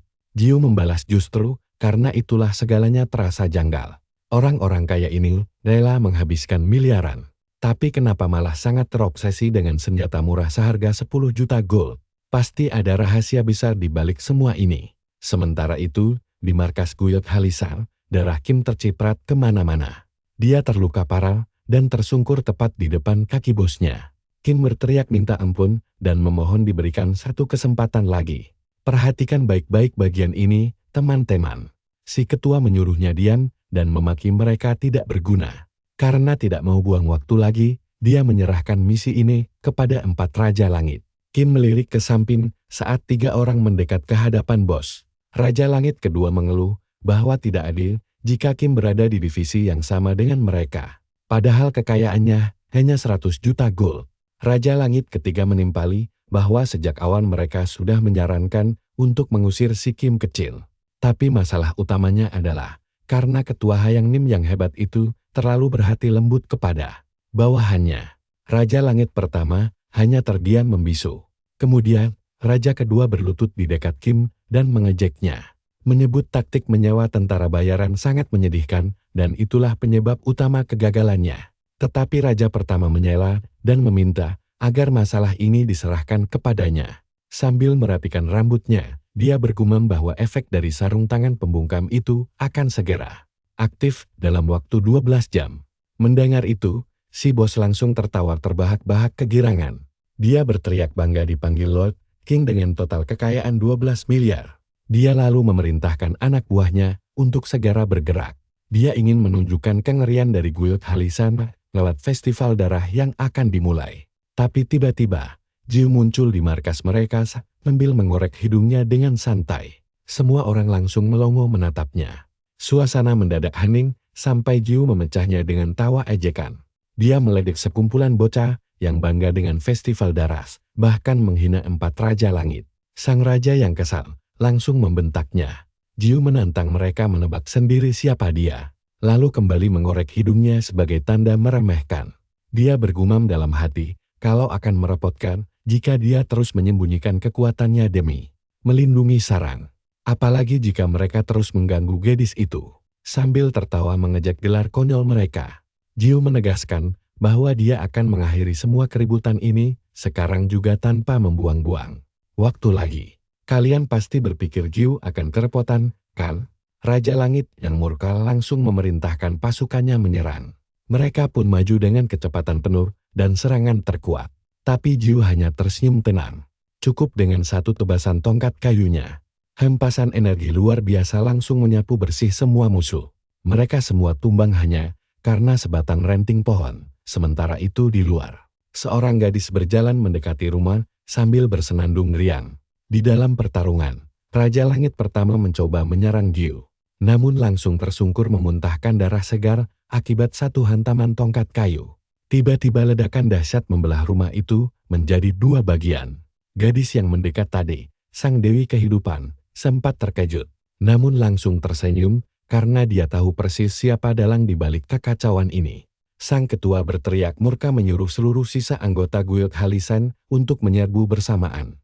Menghadapi kepungan musuh baru ini, Jiu hanya menghela napas panjang dan menggenggam erat tongkat kayunya. Jiu menyindir kalau mereka mau membunuhnya, minimal mereka harus membawa 3 juta orang. Dia langsung mengayunkan tongkatnya, menghantam wajah salah satu pembunuh, hingga memicu ledakan besar yang membubung tinggi. Sembari tersenyum, Jiu menyabetkan rantingnya ke arah kanan, menumbangkan seluruh musuh di area tersebut seketika. Sang ketua menyaksikan pembantaian massal ini dengan wajah pucat pasi, karena sangat ketakutan.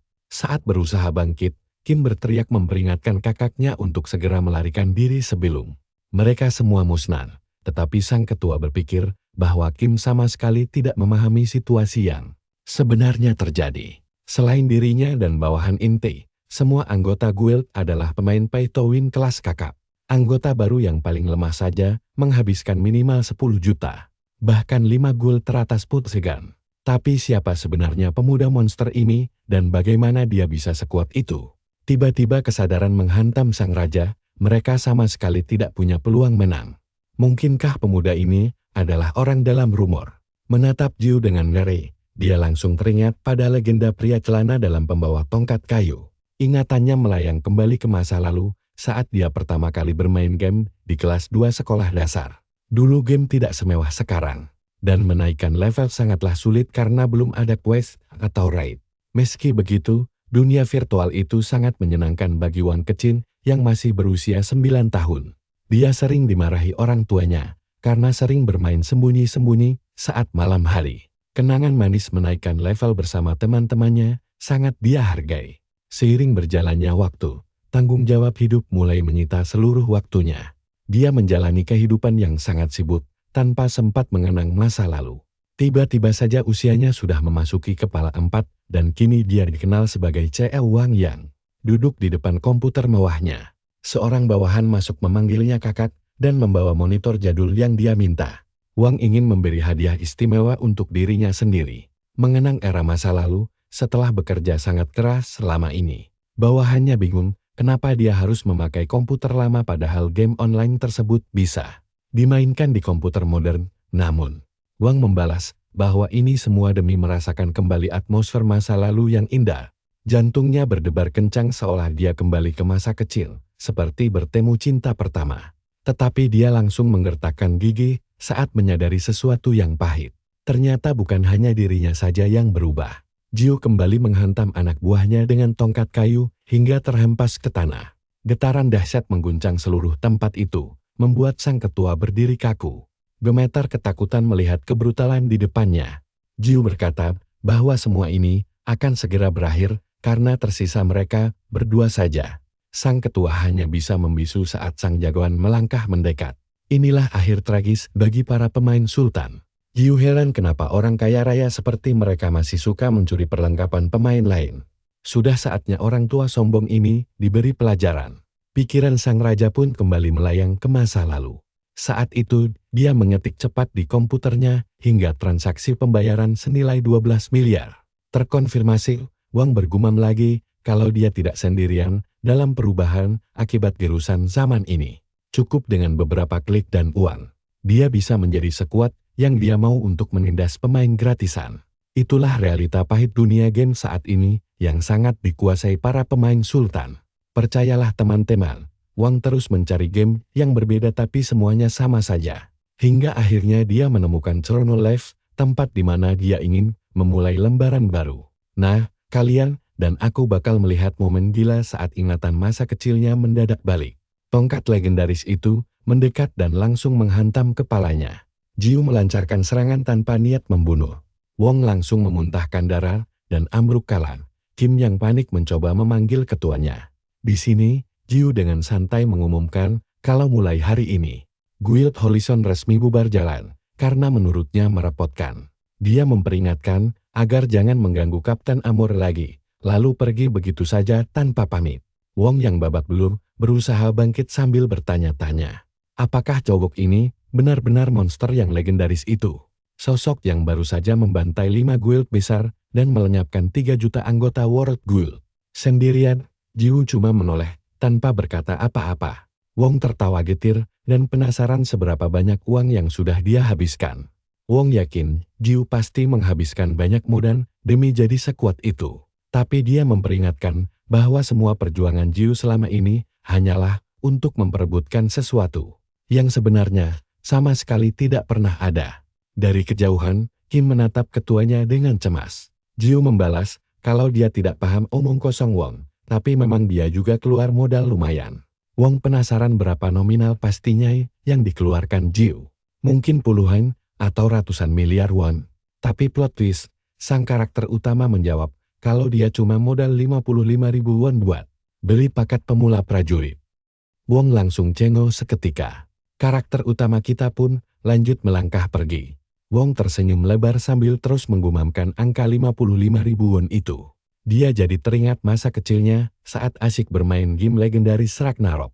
Wong pun tertawa lepas sampai terpingkal-pingkal, membuat Kim bingung setengah mati. Wong bertanya berapa game yang sudah mereka coba setelah era Ragnarok. Dan Kim menjawab ada sekitar 8 game. Sang bos terus tertawa kegirangan, menyebut game itu sangat seru. Di tengah tawa itu, Chrono Life memang luar biasa. Tiba-tiba sang dewi kehidupan muncul menyapa seluruh anggota Guild Horizon di malam yang indah ini. Dia melirik sekitar, berkomentar kalau markas Guild mereka terlihat sangat berantakan sekarang. Sang dewi lalu berbalik dan menagih janji. Menanyakan apakah barang yang dia minta sudah disiapkan oleh Wong. Wong menjawab persiapannya lancar, tapi sang dewi langsung memotongnya dengan sinis. Wong menegaskan kalau dia sudah muak dan kesepakatan kerja sama mereka berakhir hari ini juga. Mendengar itu, Dewi Kehidupan sempat terkejut. Tapi sedetik kemudian dia malah tersenyum licik. Nah, perhatikan baik-baik tongkatnya yang langsung menebas udara dengan cepat. Kim menonton dengan syok saat tubuh Wong mendadak terjatuh. Tubuh Wong terbelah dua secara mengerikan. Kim berteriak histeris memanggil bosnya. Sementara Dewi Kehidupan melangkah santai tanpa rasa bersalah. Dia bergumam harusnya bertanya alasannya dulu, tapi suasana hatinya sedang buruk.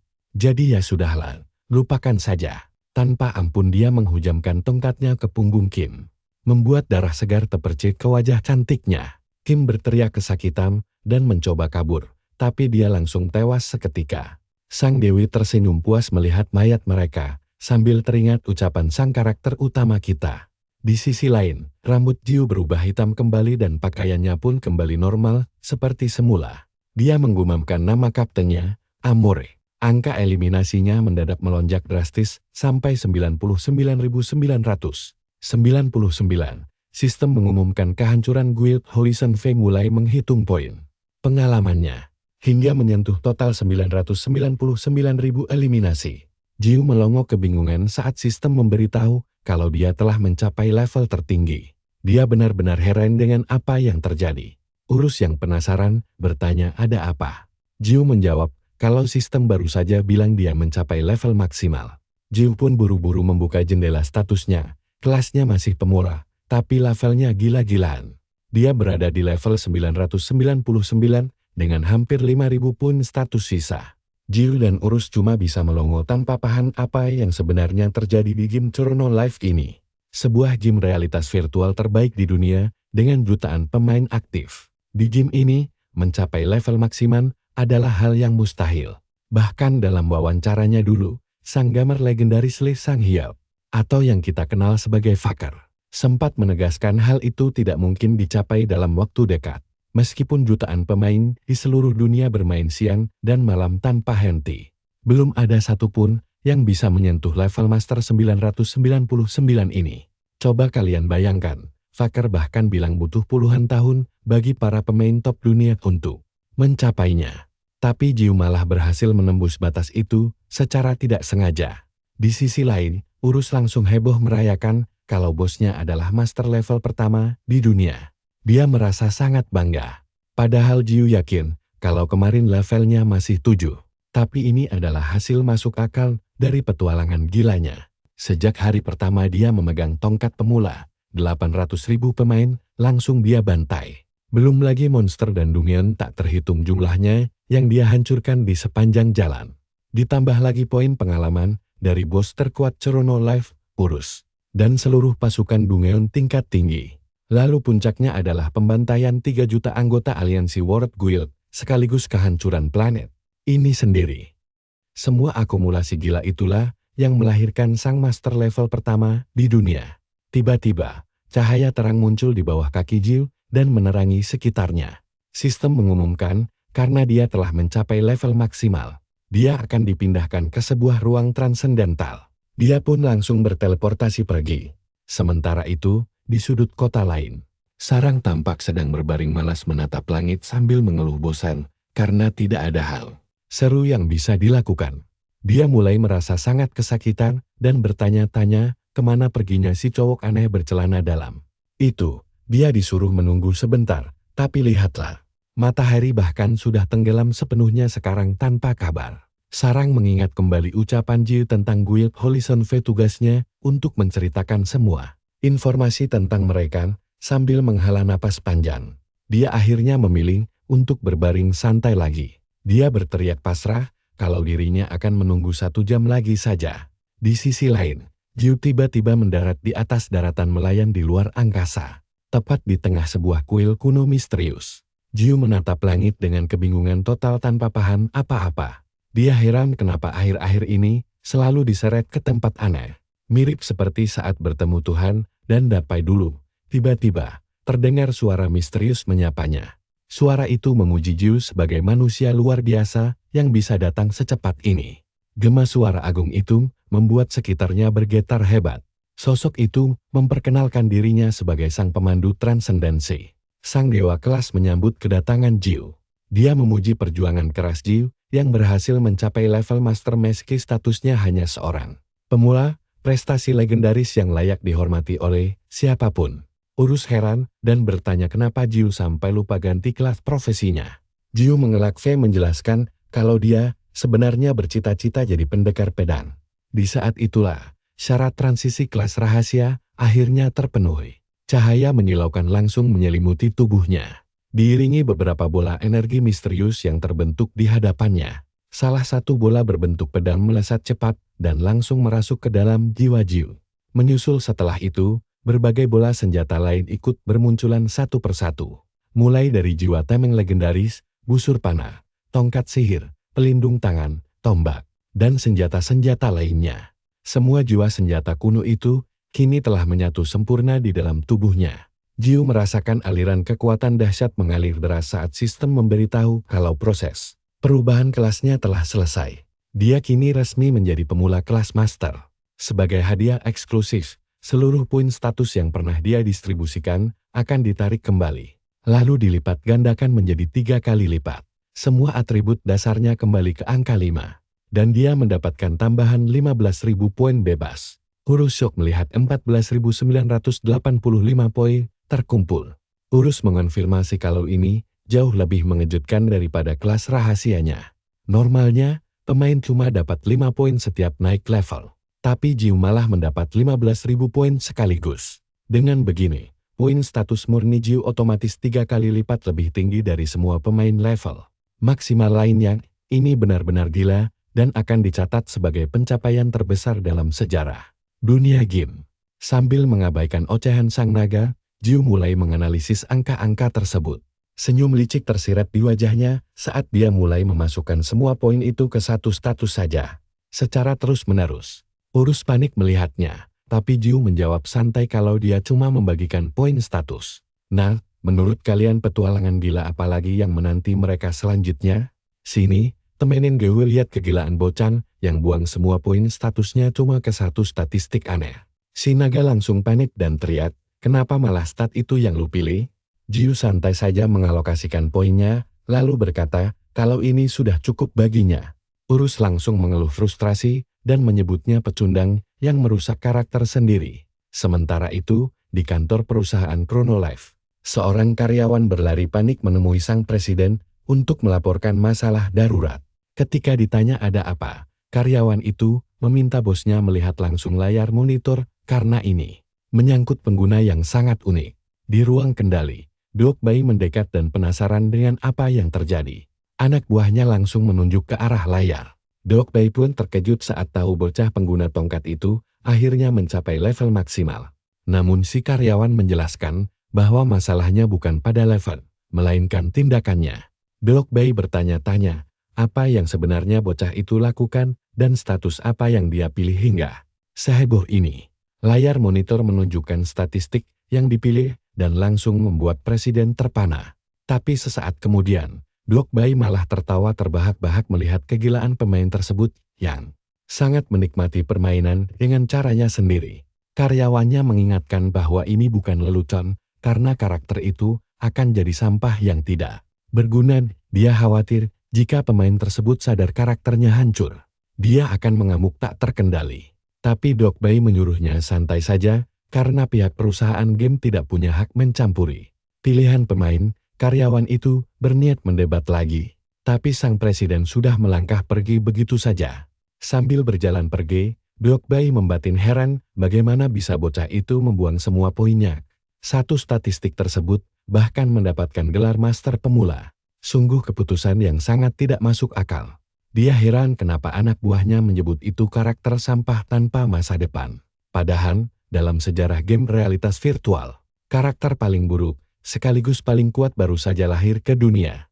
Kembali ke game, Jiu tersenyum puas setelah menyelesaikan pembagian poin statusnya. Tiba-tiba dewa kelas muncul di hadapannya dan berkata bahwa ini adalah langkah terakhir dari bimbingannya. Jiu diberikan hak istimewa untuk memilih salah satu senjata transendental legendaris milik dewa tersebut. Tentu saja Jiu sangat senang mendapat barang gratisan dan tidak akan menolak keberuntungan besar ini. Dia bingung harus memilih yang mana, karena semua senjata itu terlihat sangat luar biasa kuat. Setelah berpikir sejenak dengan dahi berkerut, Jiu akhirnya mengumumkan keputusan gilanya kepada sang dewa. Jiu mengulurkan tangannya dan dengan santai berkata, berikan semuanya padaku. Sang dewa tertegun sejenak sebelum memperingatkan manusia sombong itu bahwa dia tidak bisa mengabulkan permintaan serakah tersebut. Ketamakan berlebih hanya akan membawa murka. Tapi Jiu langsung memotong ucapan dewa itu dan mengancam akan menghajarnya jika tidak memberikan semua senjata tersebut. Semua penonton pun dibuat shock. Nah, perhatikan bagian ini, karena presiden game saja sampai melongo keheranan. Doc Bai sampai melepas cerutunya dan mikir kalau bocah ini beneran gila. Sementara itu, sang dewa tidak menjawab, melainkan meluapkan kemarahannya hingga memicu peringatan sistem. Hubungan mereka kini berubah menjadi musuh bebuyutan. Dan sang dewa langsung bersiap untuk menyerang serta melenyapkan Jiu. Jiu memegang erat tongkatnya dan siap meladeni tantangan bertarung tersebut. Tiba-tiba sebuah perisai raksasa melesat cepat ke arahnya. Jiu mencoba menangkis menggunakan tongkatnya dengan sekuat tenaga. Namun serangan dewa itu terlalu kuat hingga mementalkan Jiu ke tanah dengan keras. Urus berteriak panik menyaksikan kejadian tersebut. Sang dewa pun meratap sedih karena terpaksa melenyapkan makhluk transendental. Tapi tiba-tiba, sebuah ledakan energi dahsyat melesat dari balik tebel dan langsung menghancurkan separuh wajah sang dewa dari dalam kawah tanah. Jiu berdiri santai dan mengeluh kalau serangannya lumayan sakit. Darahnya hampir tidak berkurang karena dia punya 15.000 poin konstitusi. Atribut luar biasa inilah yang meningkatkan kapasitas darah maksimal, kecepatan pemulihan, dan kekebalan dari efek buruk. Urus hanya bisa melongo heran melihat aksi nekat Jiu yang membuang semua poinnya ke satu atribut saja. Dia berteriak memperingatkan kalau Jiu telah membuat kesalahan yang sangat fatal. Urus menjelaskan bahwa semua peralatan tempur di game ini membutuhkan status kekuatan minimum agar bisa digunakan. Sederhananya, tanpa kekuatan yang cukup, Jiu tidak akan bisa memakai senjata selain ranting pohon itu. Tapi Jiu dengan santai menjawab kalau dia hanya butuh ranting pohon itu saja. Tiba-tiba sebuah notifikasi sistem muncul di hadapan mereka, menandakan bahwa sebuah keahlian tersembunyi telah aktif. Keahlian itu bernama faktor pemulihan yang secara instan mengubah semua kerusakan yang diterima menjadi penyembuhan langsung dalam sekejap. Bilah kesehatan milik Jiu kembali terisi penuh tanpa celah. Jiu pun mengejek balik ucapan Urus sebelumnya sambil tertawa puas. Sementara itu, sang dewa meraung kesakitan dengan wajah hancur dan berteriak murka menantang manusia kurang ajar di hadapannya. Sang dewa menembakkan laser penghancur dari matanya. Jiu membiarkan dirinya terkena serangan telak itu tanpa menghindar sedikit pun. Urus langsung panik berteriak histeris, tapi Jiu malah tertawa kegirangan. Dia memuji keseruan game ini saat luka di dadanya beregenerasi dengan sangat cepat. Urus merasa ngeri melihat pemandangan menjijikkan tersebut. Sementara sang dewa terus membabi buta meluncurkan serangan dahsyatnya. Jiu dengan santai menahan setiap pukulan tanpa berniat membalas. Darahnya berkurang sedikit lalu langsung pulih seketika dalam siklus tanpa akhir yang membuat usaha sang dewa menjadi sia-sia belaka. Kalian juga ngerasa adegan ini kocak kan? Jiu cuma ketawa ketiri sambil nerima semua serangan dewa. Setelah puas memanen efek penyembuhan gratis, dia memutuskan untuk mengakhiri pertarungan konyol ini. Kini saatnya sang dewa menyerahkan semua senjata transendental miliknya, lalu lenyap selamanya. Dewa kelas memperingatkan bahwa ketamakan tak berujung milik Jiu suatu hari nanti akan menghancurkan dirinya sendiri. Tapi Jiu tidak peduli dan langsung bersiap melepaskan tebasan mautnya. Serangan tebasan ke atas dilancarkan dengan sangat akurat, langsung mengenai tubuh dewa kelas tersebut dengan telak tanpa ampun. Sistem segera memberitahukan bahwa dewa kelas telah berhasil dikalahkan dan lenyap. Setelah itu, ruang transendental mulai retak menjadi kepingan-kepingan kecil dan memaksa Jiu untuk segera kembali ke dunianya. Ruang hampa tersebut menyusut dengan cepat hingga tertutup sepenuhnya. Kembali ke dunia biasa dalam game Chronolife. Seberkas cahaya terang tiba-tiba turun ke atas bukit dan mendaratkan Jiu kembali dengan selamat. Berbagai jenis senjata transendental legendaris jatuh berserakan di sekelilingnya, menegaskan bahwa kini Jiu adalah pemilik sat dari semua senjata dewa tersebut. Senjata-senjata itu kemudian mulai bersinar dengan sangat terang. Semuanya langsung dipindahkan ke dalam ruang penyimpanan khusus agar bisa dipanggil kapan saja. Sesuai keinginan Jiu, Jiu tersenyum puas membayangkan keuntungannya. Namun di sisi lain, Sarang terlihat sedang sangat emosi. Gadis itu kesal setengah mati karena dibiarkan menunggu terlalu lama dan bersumpah tidak akan memaafkannya. Tiba-tiba terdengar suara langkah kaki di belakangnya. Disusul kedatangan Jiu yang menyapa dengan santai. Tapi sapaan hangat, Jiu langsung disambut dengan bogem mantap dan tendangan keras. Sarang mengamuk karena janjinya hanya sebentar, tapi sekarang hari sudah larut malam. Jiu meminta maaf atas keterlambatan tersebut. Dia beralasan ada kendala tak terduga yang menahannya di dalam sana. Sarang yang masih emosi memutuskan untuk keluar dari game. Membuat Jiu bertanya-tanya kemana gadis itu akan pergi malam-malam begini. Sambil mengertakkan gigi, dia memperingatkan Jing agar besok malam masuk game tepat waktu jam 7 malam setelah jam kerjanya selesai. Jika besok Jiu terlambat lagi, dia berjanji akan menghabisinya sungguhan. Jiu hanya bisa menghela napas melihat kepergian gadis pemarah itu yang selalu bertindak sesuka hatinya. Di sisi lain, Urus mendekat dan menanyakan kelanjutan rencana mereka setelah pertarungan tadi selesai. Jiu memutuskan untuk ikut keluar game karena jam di dunia nyata sudah melewati tengah malam. Sistem segera memproses permintaannya dan mengonfirmasi proses keluar game untuk sang karakter utama kita. Jiu keluar dari bilik permainan sambil menguap lebar. Sementara penjaga menyapa ramah memintanya berkunjung kembali. Pemuda itu merasa hari ini sangat menyenangkan karena game Chronolife ternyata seru sekali. Namun pikiran nakalnya mulai bekerja saat dia membayangkan berapa banyak uang yang bisa dihasilkan Jika dia menjual semua senjata transendental legendaris tadi di pasar perdagangan pemain asli, pasti bakal mahal banget kan? Tapi apa bisa dijual? Kita tunggu kelanjutannya nanti. Karena pandangan Jiu tiba-tiba teralihkan oleh sebuah toko misterius di belakangnya. Kalian dan aku bakal melihat kisah cowok miskin yang menderita ini. Dia ingin membeli semangkuk gimbap hangat, tapi dompetnya kosong melompong.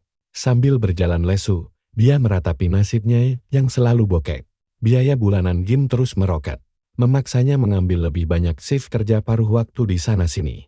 Namun, saat berjalan menyusuri ramainya kota, langkahnya mendadak terhenti. Tunggu sebentar, gumamnya dengan heran. Dia ingat ucapan Urus bahwa harga perlengkapannya mencapai 10 juta won. Dan sisanya bisa menyentuh 100 juta won, sebuah ide gila mendadak melintas di kepalanya. Bagaimana jika dia bisa menjual barang-barang Gim tersebut, lalu menukarnya dengan uang sungguhan? Sadar akan peluang emas ini, Jiu langsung berbalik arah dan berlari kencang kembali. Semua pemain peringkat teratas tahu tempat terlarang itu. Makam para manusia biasa, area perburuan level tertinggi sepanjang sejarah Gim. Tempat yang belum pernah ditaklukkan siapapun, karena alasan misterius, tempat ini dirahasiakan. Di sanalah, di lembah kematian, wilayah kekuasaan Urus, tempat Jiu berada sekarang. Urus, yang mengenakan setelan pelayan sangat rapi, menyambut hangat kedatangan Jiu ke kediamannya. Namun, sang pemburu terus berjalan santai dan mengabaikannya. Dengan senyum lebar di wajahnya sambil berkata bahwa dia akan merepotkannya mulai sekarang. Urus setuju dan menyuruh sang kakak untuk bersenang-senang sepuasnya. Jiu mengaku bahwa dulu dia terlalu dibutakan dendam hingga tidak sempat mengambil barang-barang berharga yang sempat dia tinggalkan dulu. Tapi hari ini, dia akan memanfaatkannya.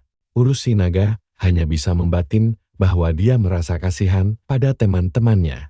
Tiba-tiba, sebuah ledakan. Energi dahsyat turun menghantam area tersebut. Di balik kepulan asap, pasukan Urus muncul mengepung Jiu dari segala penjuru.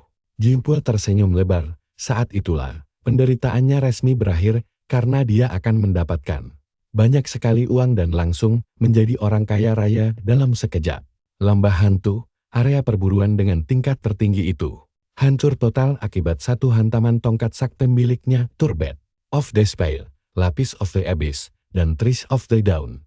3 monster terkuat pasukan Urus langsung lenyap begitu saja. Hanya dengan 2 serangan, seluruh monster di lembah habis dibantai, menyisakan senjata dan barang berharga berserakan. Urus terpukau karena selesai secepat itu. Tapi perhatikan baik-baik, petualangan seru mereka baru dimulai. Jiu justru bertanya apakah semua ini benar-benar selesai, karena menurutnya ini barulah permulaan saja. Urus yang kebingungan menanyakan maksudnya. Sang pemburu lalu menunjuk ke arah asap, menyuruhnya melihat monster yang sudah muncul kembali. Ini adalah sistem di mana monster yang tewas akan bangkit setelah waktu tertentu. Namun, entitas khusus seperti naga berkepala 2 Urus tidak akan bangkit kembali. Jiu berkata ini adalah pertama kalinya dia menjual barang. Jadi dia berniat mengulang prosesnya minimal 100 kali. Dan begitu saja, ledakan dahsyat kembali mengguncang seluruh lembah. Dulu, ada kuliah yang sangat menarik di Universitas Harvard. Sang dosen bertanya kepada hadirin, apakah mereka semua mengenal Bill Gates, pendiri Microsoft dan orang terkaya di dunia. Dia menjelaskan bahwa bahkan jika Bill Gates melihat uang $100 jatuh, dia tidak akan memungutnya. Alasannya karena itu merugikan secara ekonomi, butuh 2 hingga 3 detik untuk membungkuk. Tapi dalam waktu sesingkat itu, dia menghasilkan $150. Artinya, dia rugi $200. Namun, di lembah hantu, kondisinya berbeda dengan semua barang yang menumpuk membentuk gunung tinggi. Waktu untuk membantai 100 gelombang monster ya sekitar 1 jam saja. Termasuk waktu tunggunya, total nilai akumulasi dari semua barang yang berserakan itu mencapai 15 miliar won. Berdasarkan teori kuliah tersebut, Bill Gates menghasilkan sekitar 500 juta won per jam. Dalam sekejap, seorang pekerja paruh waktu muda asal Korea Selatan telah melampaui pendapatan per jam orang terkaya di dunia. Keesokan harinya di kota Seoul, pelayan toko mewah mengucapkan terima kasih pada Jiu. Silakan datang kembali. Dia keluar toko mengenakan setelan pakaian seharga lebih dari 3 juta won. Dia juga membeli mobil baru dan barang-barang mewah. Orang-orang di jalanan menatapnya dengan penuh kagum, bahkan beberapa berkomentar baru pertama kali ini, mereka melihat mobil Lamborghini secara langsung. Jiu pun melepas kacamata hitam seharga 2 juta won miliknya, lalu berkendara pergi sambil bersiap untuk pamer kekayaan. Dia langsung menabrak tiang lampu semenit kemudian. Dengan panik dia berteriak, "Lamborghini 400 juta wonku."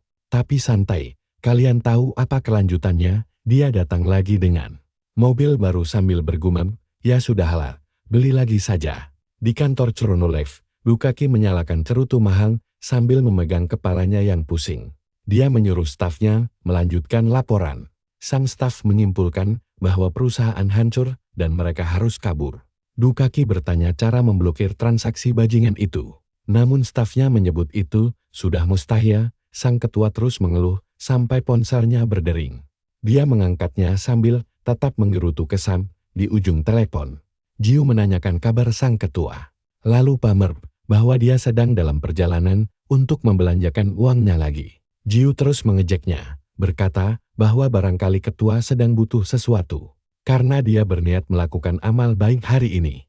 Bukaki pun berteriak histeris, menyalahkan bajingan itu atas kemalangannya. Jiu berpura-pura heran dan bertanya, apakah sesuatu yang buruk sedang terjadi.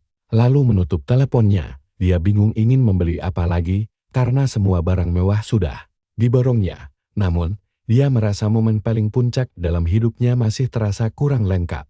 Tiba-tiba, sebuah ide cemerlang melintas hingga matanya terbelalak lebar. Dia segera tancap gas, tidak percaya bahwa dirinya sempat melupakan hal paling penting. Di sebuah gedung pencakar langit yang sangat mahal, Jiu tertawa terbahak-bahak persis seperti penjahat kartun.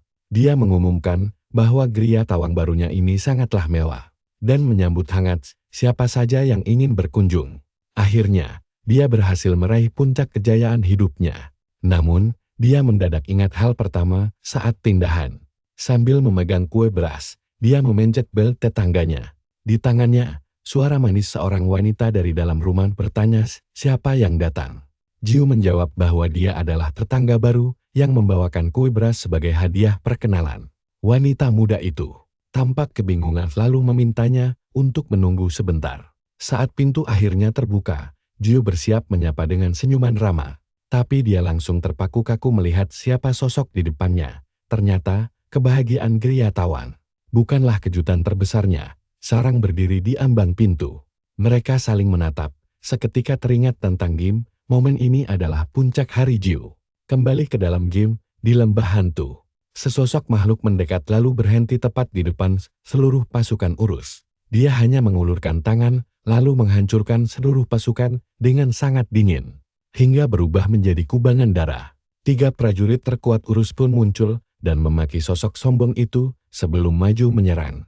Namun, pria misterius itu hanya bergumam bahwa monster-monster bodoh ini bahkan tidak bisa mengenali siapa tuan mereka sendiri. Dia langsung mengeluarkan 3 duri tajam dari punggungnya untuk menyalurkan kekuatan. Seketika, seluruh prajurit terkuat urus tertusuk dan musnah. Sosok mengerikan itu mulai mengisap mereka bagai lintah, memicu kepanikan massal. Dia tetap diam membisu sambil berpikir bahwa semua makhluk harus musnah. Kini, 3 jenderal terkuat urus tidak akan pernah bisa bangkit kembali. Notifikasi sistem pun muncul, menyatakan bahwa dia telah menyerap level dan status mereka. Data prajurit terkuat urus kini terhapus selamanya dari dunia game. Monster itu menatap tajam. Teringat kembali detik-detik mengerikan saat urus kehilangan kepala pertamanya. Saat urus memasuki wujud jiwa, dia sempat bertanya-tanya kemana perginya sisa bagian tubuhnya yang lain. Sosok itu akhirnya mengungkap identitasnya. Dialah kepala urus yang hilang, yang lahir demi memusnahkan umat manusia, Sang Murahan. Sementara itu, idola paling terkenal di industri, Han Sarang, yang menggunakan nama Amor di Chronolev, mendadak muncul di hadapannya. Jiu terperangah, tidak menyangka ini pertemuan pertamanya dengan sang idola di dunia nyata. Sarang berterima kasih, lalu menerima kue tersebut. Jiu pun memandangnya tertegun, menyadari itu memang Han Sarang. Pintu ditutup, sang kakak bertanya apa itu. Dan begitulah akhir pertemuan mereka. Kawan, mari kita tunggu kelanjutannya bersama. Dia ngejawab kalau itu kue beras dari tetangga sebelah. Dia ngelirik, mikir kayak pernah lihat cowok itu sebelumnya. Terus dia nyuruh kakaknya makan, dan kakaknya bilang makasih. Nah, kalian harus tahu, kalau mereka berdua gak saling kenal, karena tampang di game sama aslinya. Beda jauh, kakaknya langsung nyuruh dia cepat ganti seragam sekolah. Sarang protes, katanya belum ada 30 menit sejak dia pulang sekolah. Kakaknya bilang boleh nanti-nanti. Tapi dia pengen proses syutingnya cepat kelar, biar bisa segera lanjut main game. Biar bisa buru-buru main game, si idol langsung ingat janjinya buat ketemuan. Jadi dia bilang mau ganti baju super cepat. Kakaknya melihat tingkah adiknya, sambil senyum-senyum gele, mikir kalau Sarang pasti sudah nemu cowok spesial di game.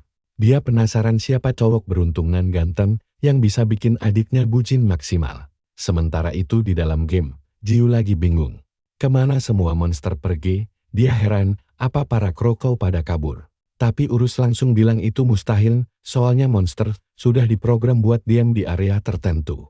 Jadi gak mungkin bisa kabur begitu saja, mereka benar-benar kayak hilang tanpa jejak.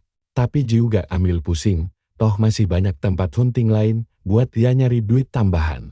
Urus nyengetin, kalau dia ada janji ketemuan sama manusia itu. Dan Jiu mengiyakan, karena memang sudah hampir waktunya. Berhubung berburu hari ini, gagal total, mendingan mereka cabut saja. Sekarang coba kita perhatiin baik-baik, karena pas Jiu mengeluh tempatnya kejauhan. Urus mendadak noleh ke belakang. Dia merasakan ada aura mengerikan yang terasa familiar, sekaligus sangat mengancam. Di belahan gunung lain, Elros, bos ular salju raksasa level 190. Lagi disedot paksa sama kekuatan urakan, semua stat dan levelnya terkuras habis. Si naga langsung ngiler. Tapi, itu masih belum cukup, kekuatannya belum sampai di level untuk bisa menghabisi manusia itu. Tiba-tiba, Dewi Kehidupan datang dengan sayap malaikatnya yang indah. Heran melihat tumbuh kembang anaknya. Dia memuji nafsu makan si anak yang luar biasa rakus. Tapi tiba-tiba saja, duri tajam urakan langsung menusuk tubuh si Dewi. Dewi terkejut setengah mati, sementara urakan bilang ini belum cukup. Malah dia menganggap sang Dewi kelihatan lezat. Jadi dia langsung menyerapnya. Meski sang Dewi memohon untuk berhenti, dia tetap dilalap habis sampai tubuhnya hancur tak bersisa di tanah. Sialnya, sistem malah ngasih tahu kalau proses penyerapan itu gagal total. Sang Dewi muncul lagi sambil mengancam bakal menghukumnya nanti karena sudah berani bikin ibunya jantungan. Dia malah bercanda. Nanya apa anaknya lagi puber. Urakan bingung apa ini sihir ilusi.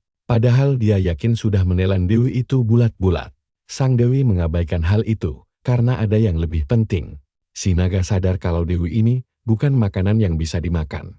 Lalu menuntut penjelasan soal jati dirinya, karena aroma mereka mirip. Sang Dewi malah nunjuk ke arah kota di kejauhan. Membocorkan kalau di sana ada banyak sekali makanan lezat untuknya, urakan langsung ngiler parah.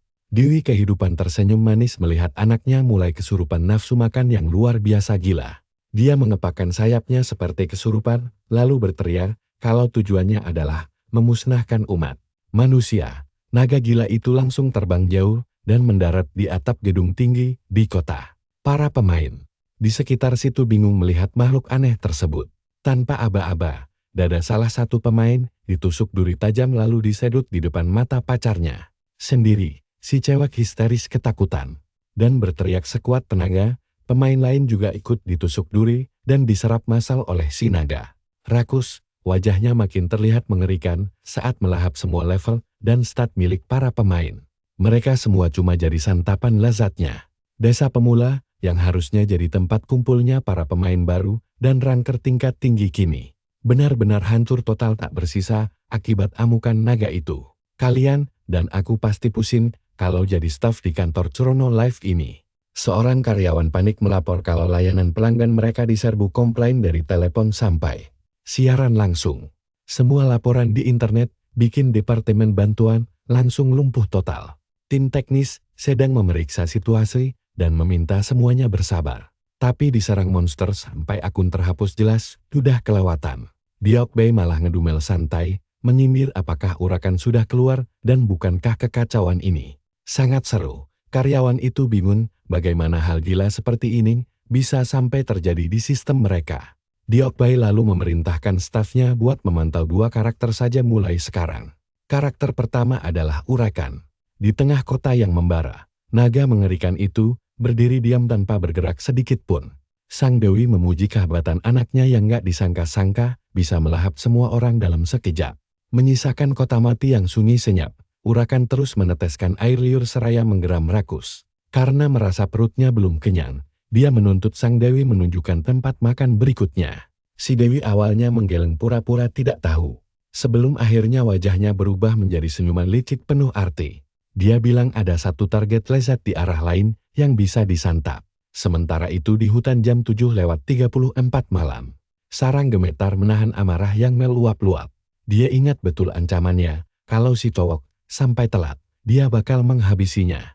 Tapi saat dia celingukan mencari si keparat itu, dia baru sadar kalau Urakan sudah berdiri tepat di belakangnya. Padahal dia cuma petarung level 24, sedangkan bos naga itu level 999. Di kota lain, Hauke berjalan sambil menggerutu kesal tentang nasibnya saat ini. Dia dulunya komandan tertinggi aliansi 5 faksi besar, sekaligus salah satu pemain top di game ini. Dengan harisma luar biasa, dia sering diwawancarai di internet dan jadi sosok tak tertandingi. Sayangnya setelah hari penghakiman, aliansi mereka bubar total. Hauke sang mantan komandan jatuh miskin dan hancur setelah menanggung semua kesalahan itu. Sendirian, dia terus meratapi nasib buruknya itu sambil membanggakan gelarnya yang dulu sangat ditakuti semua orang. Dia tidak terima dianggap remah begitu saja. Sebelum akhirnya sebuah ledakan dahsyat mendadak mengguncang area sekitar dengan sangat hebat sekali. Orang-orang panik berteriak kalau ada monster mengerikan muncul di tengah kota. Padahal itu adalah zona aman. Di hari itu juga, Hauke menyaksikan sebuah tragedi yang sangat di luar nalar sehatnya. Dia melihat banyak karakter pemain yang langsung terhapus begitu saja. Dia terpaksa bersembunyi sambil merinding melihat kegilaan itu. Sang Dewi menyadari keberadaannya, namun dia hanya tersenyum dingin menyeringai manis. Pembantaian massal itu terus berlanjut sampai akhirnya kedua monster itu terbang menjauh. Meninggalkan kehancuran, Hauke cuma bisa menatap layar, sistemnya dengan gemetar hebat. Berniat melaporkan kekacauan ini ke forum. Tiba-tiba dia tertawa lepas seperti orang yang sudah kehilangan akal sehatnya. Di tempat lain, Sarang kaget melihat monster di depannya dan curiga kalau makhluk itu bukanlah seorang pemain biasa. Kalian pasti ngakak pas Dewi tiba-tiba menyapa Sarang dengan sebutan Kapten Cinta. Sarang kebingungan dan langsung menanyakan apa Dewi itu kenal dengan si celana dalam. Julukan aneh buat Jill, karena cuma dia yang berani memanggilnya begitu. Sarang kesal setengah mati dan heran kenapa karakter temannya punya wujud seseram itu. Sang Dewi lalu penasaran apa hubungan mereka sedekat itu. Sarang berkilah kalau dia cuma iseng ingin bermain dengannya saja walau sebenarnya dia agak sebal. Karena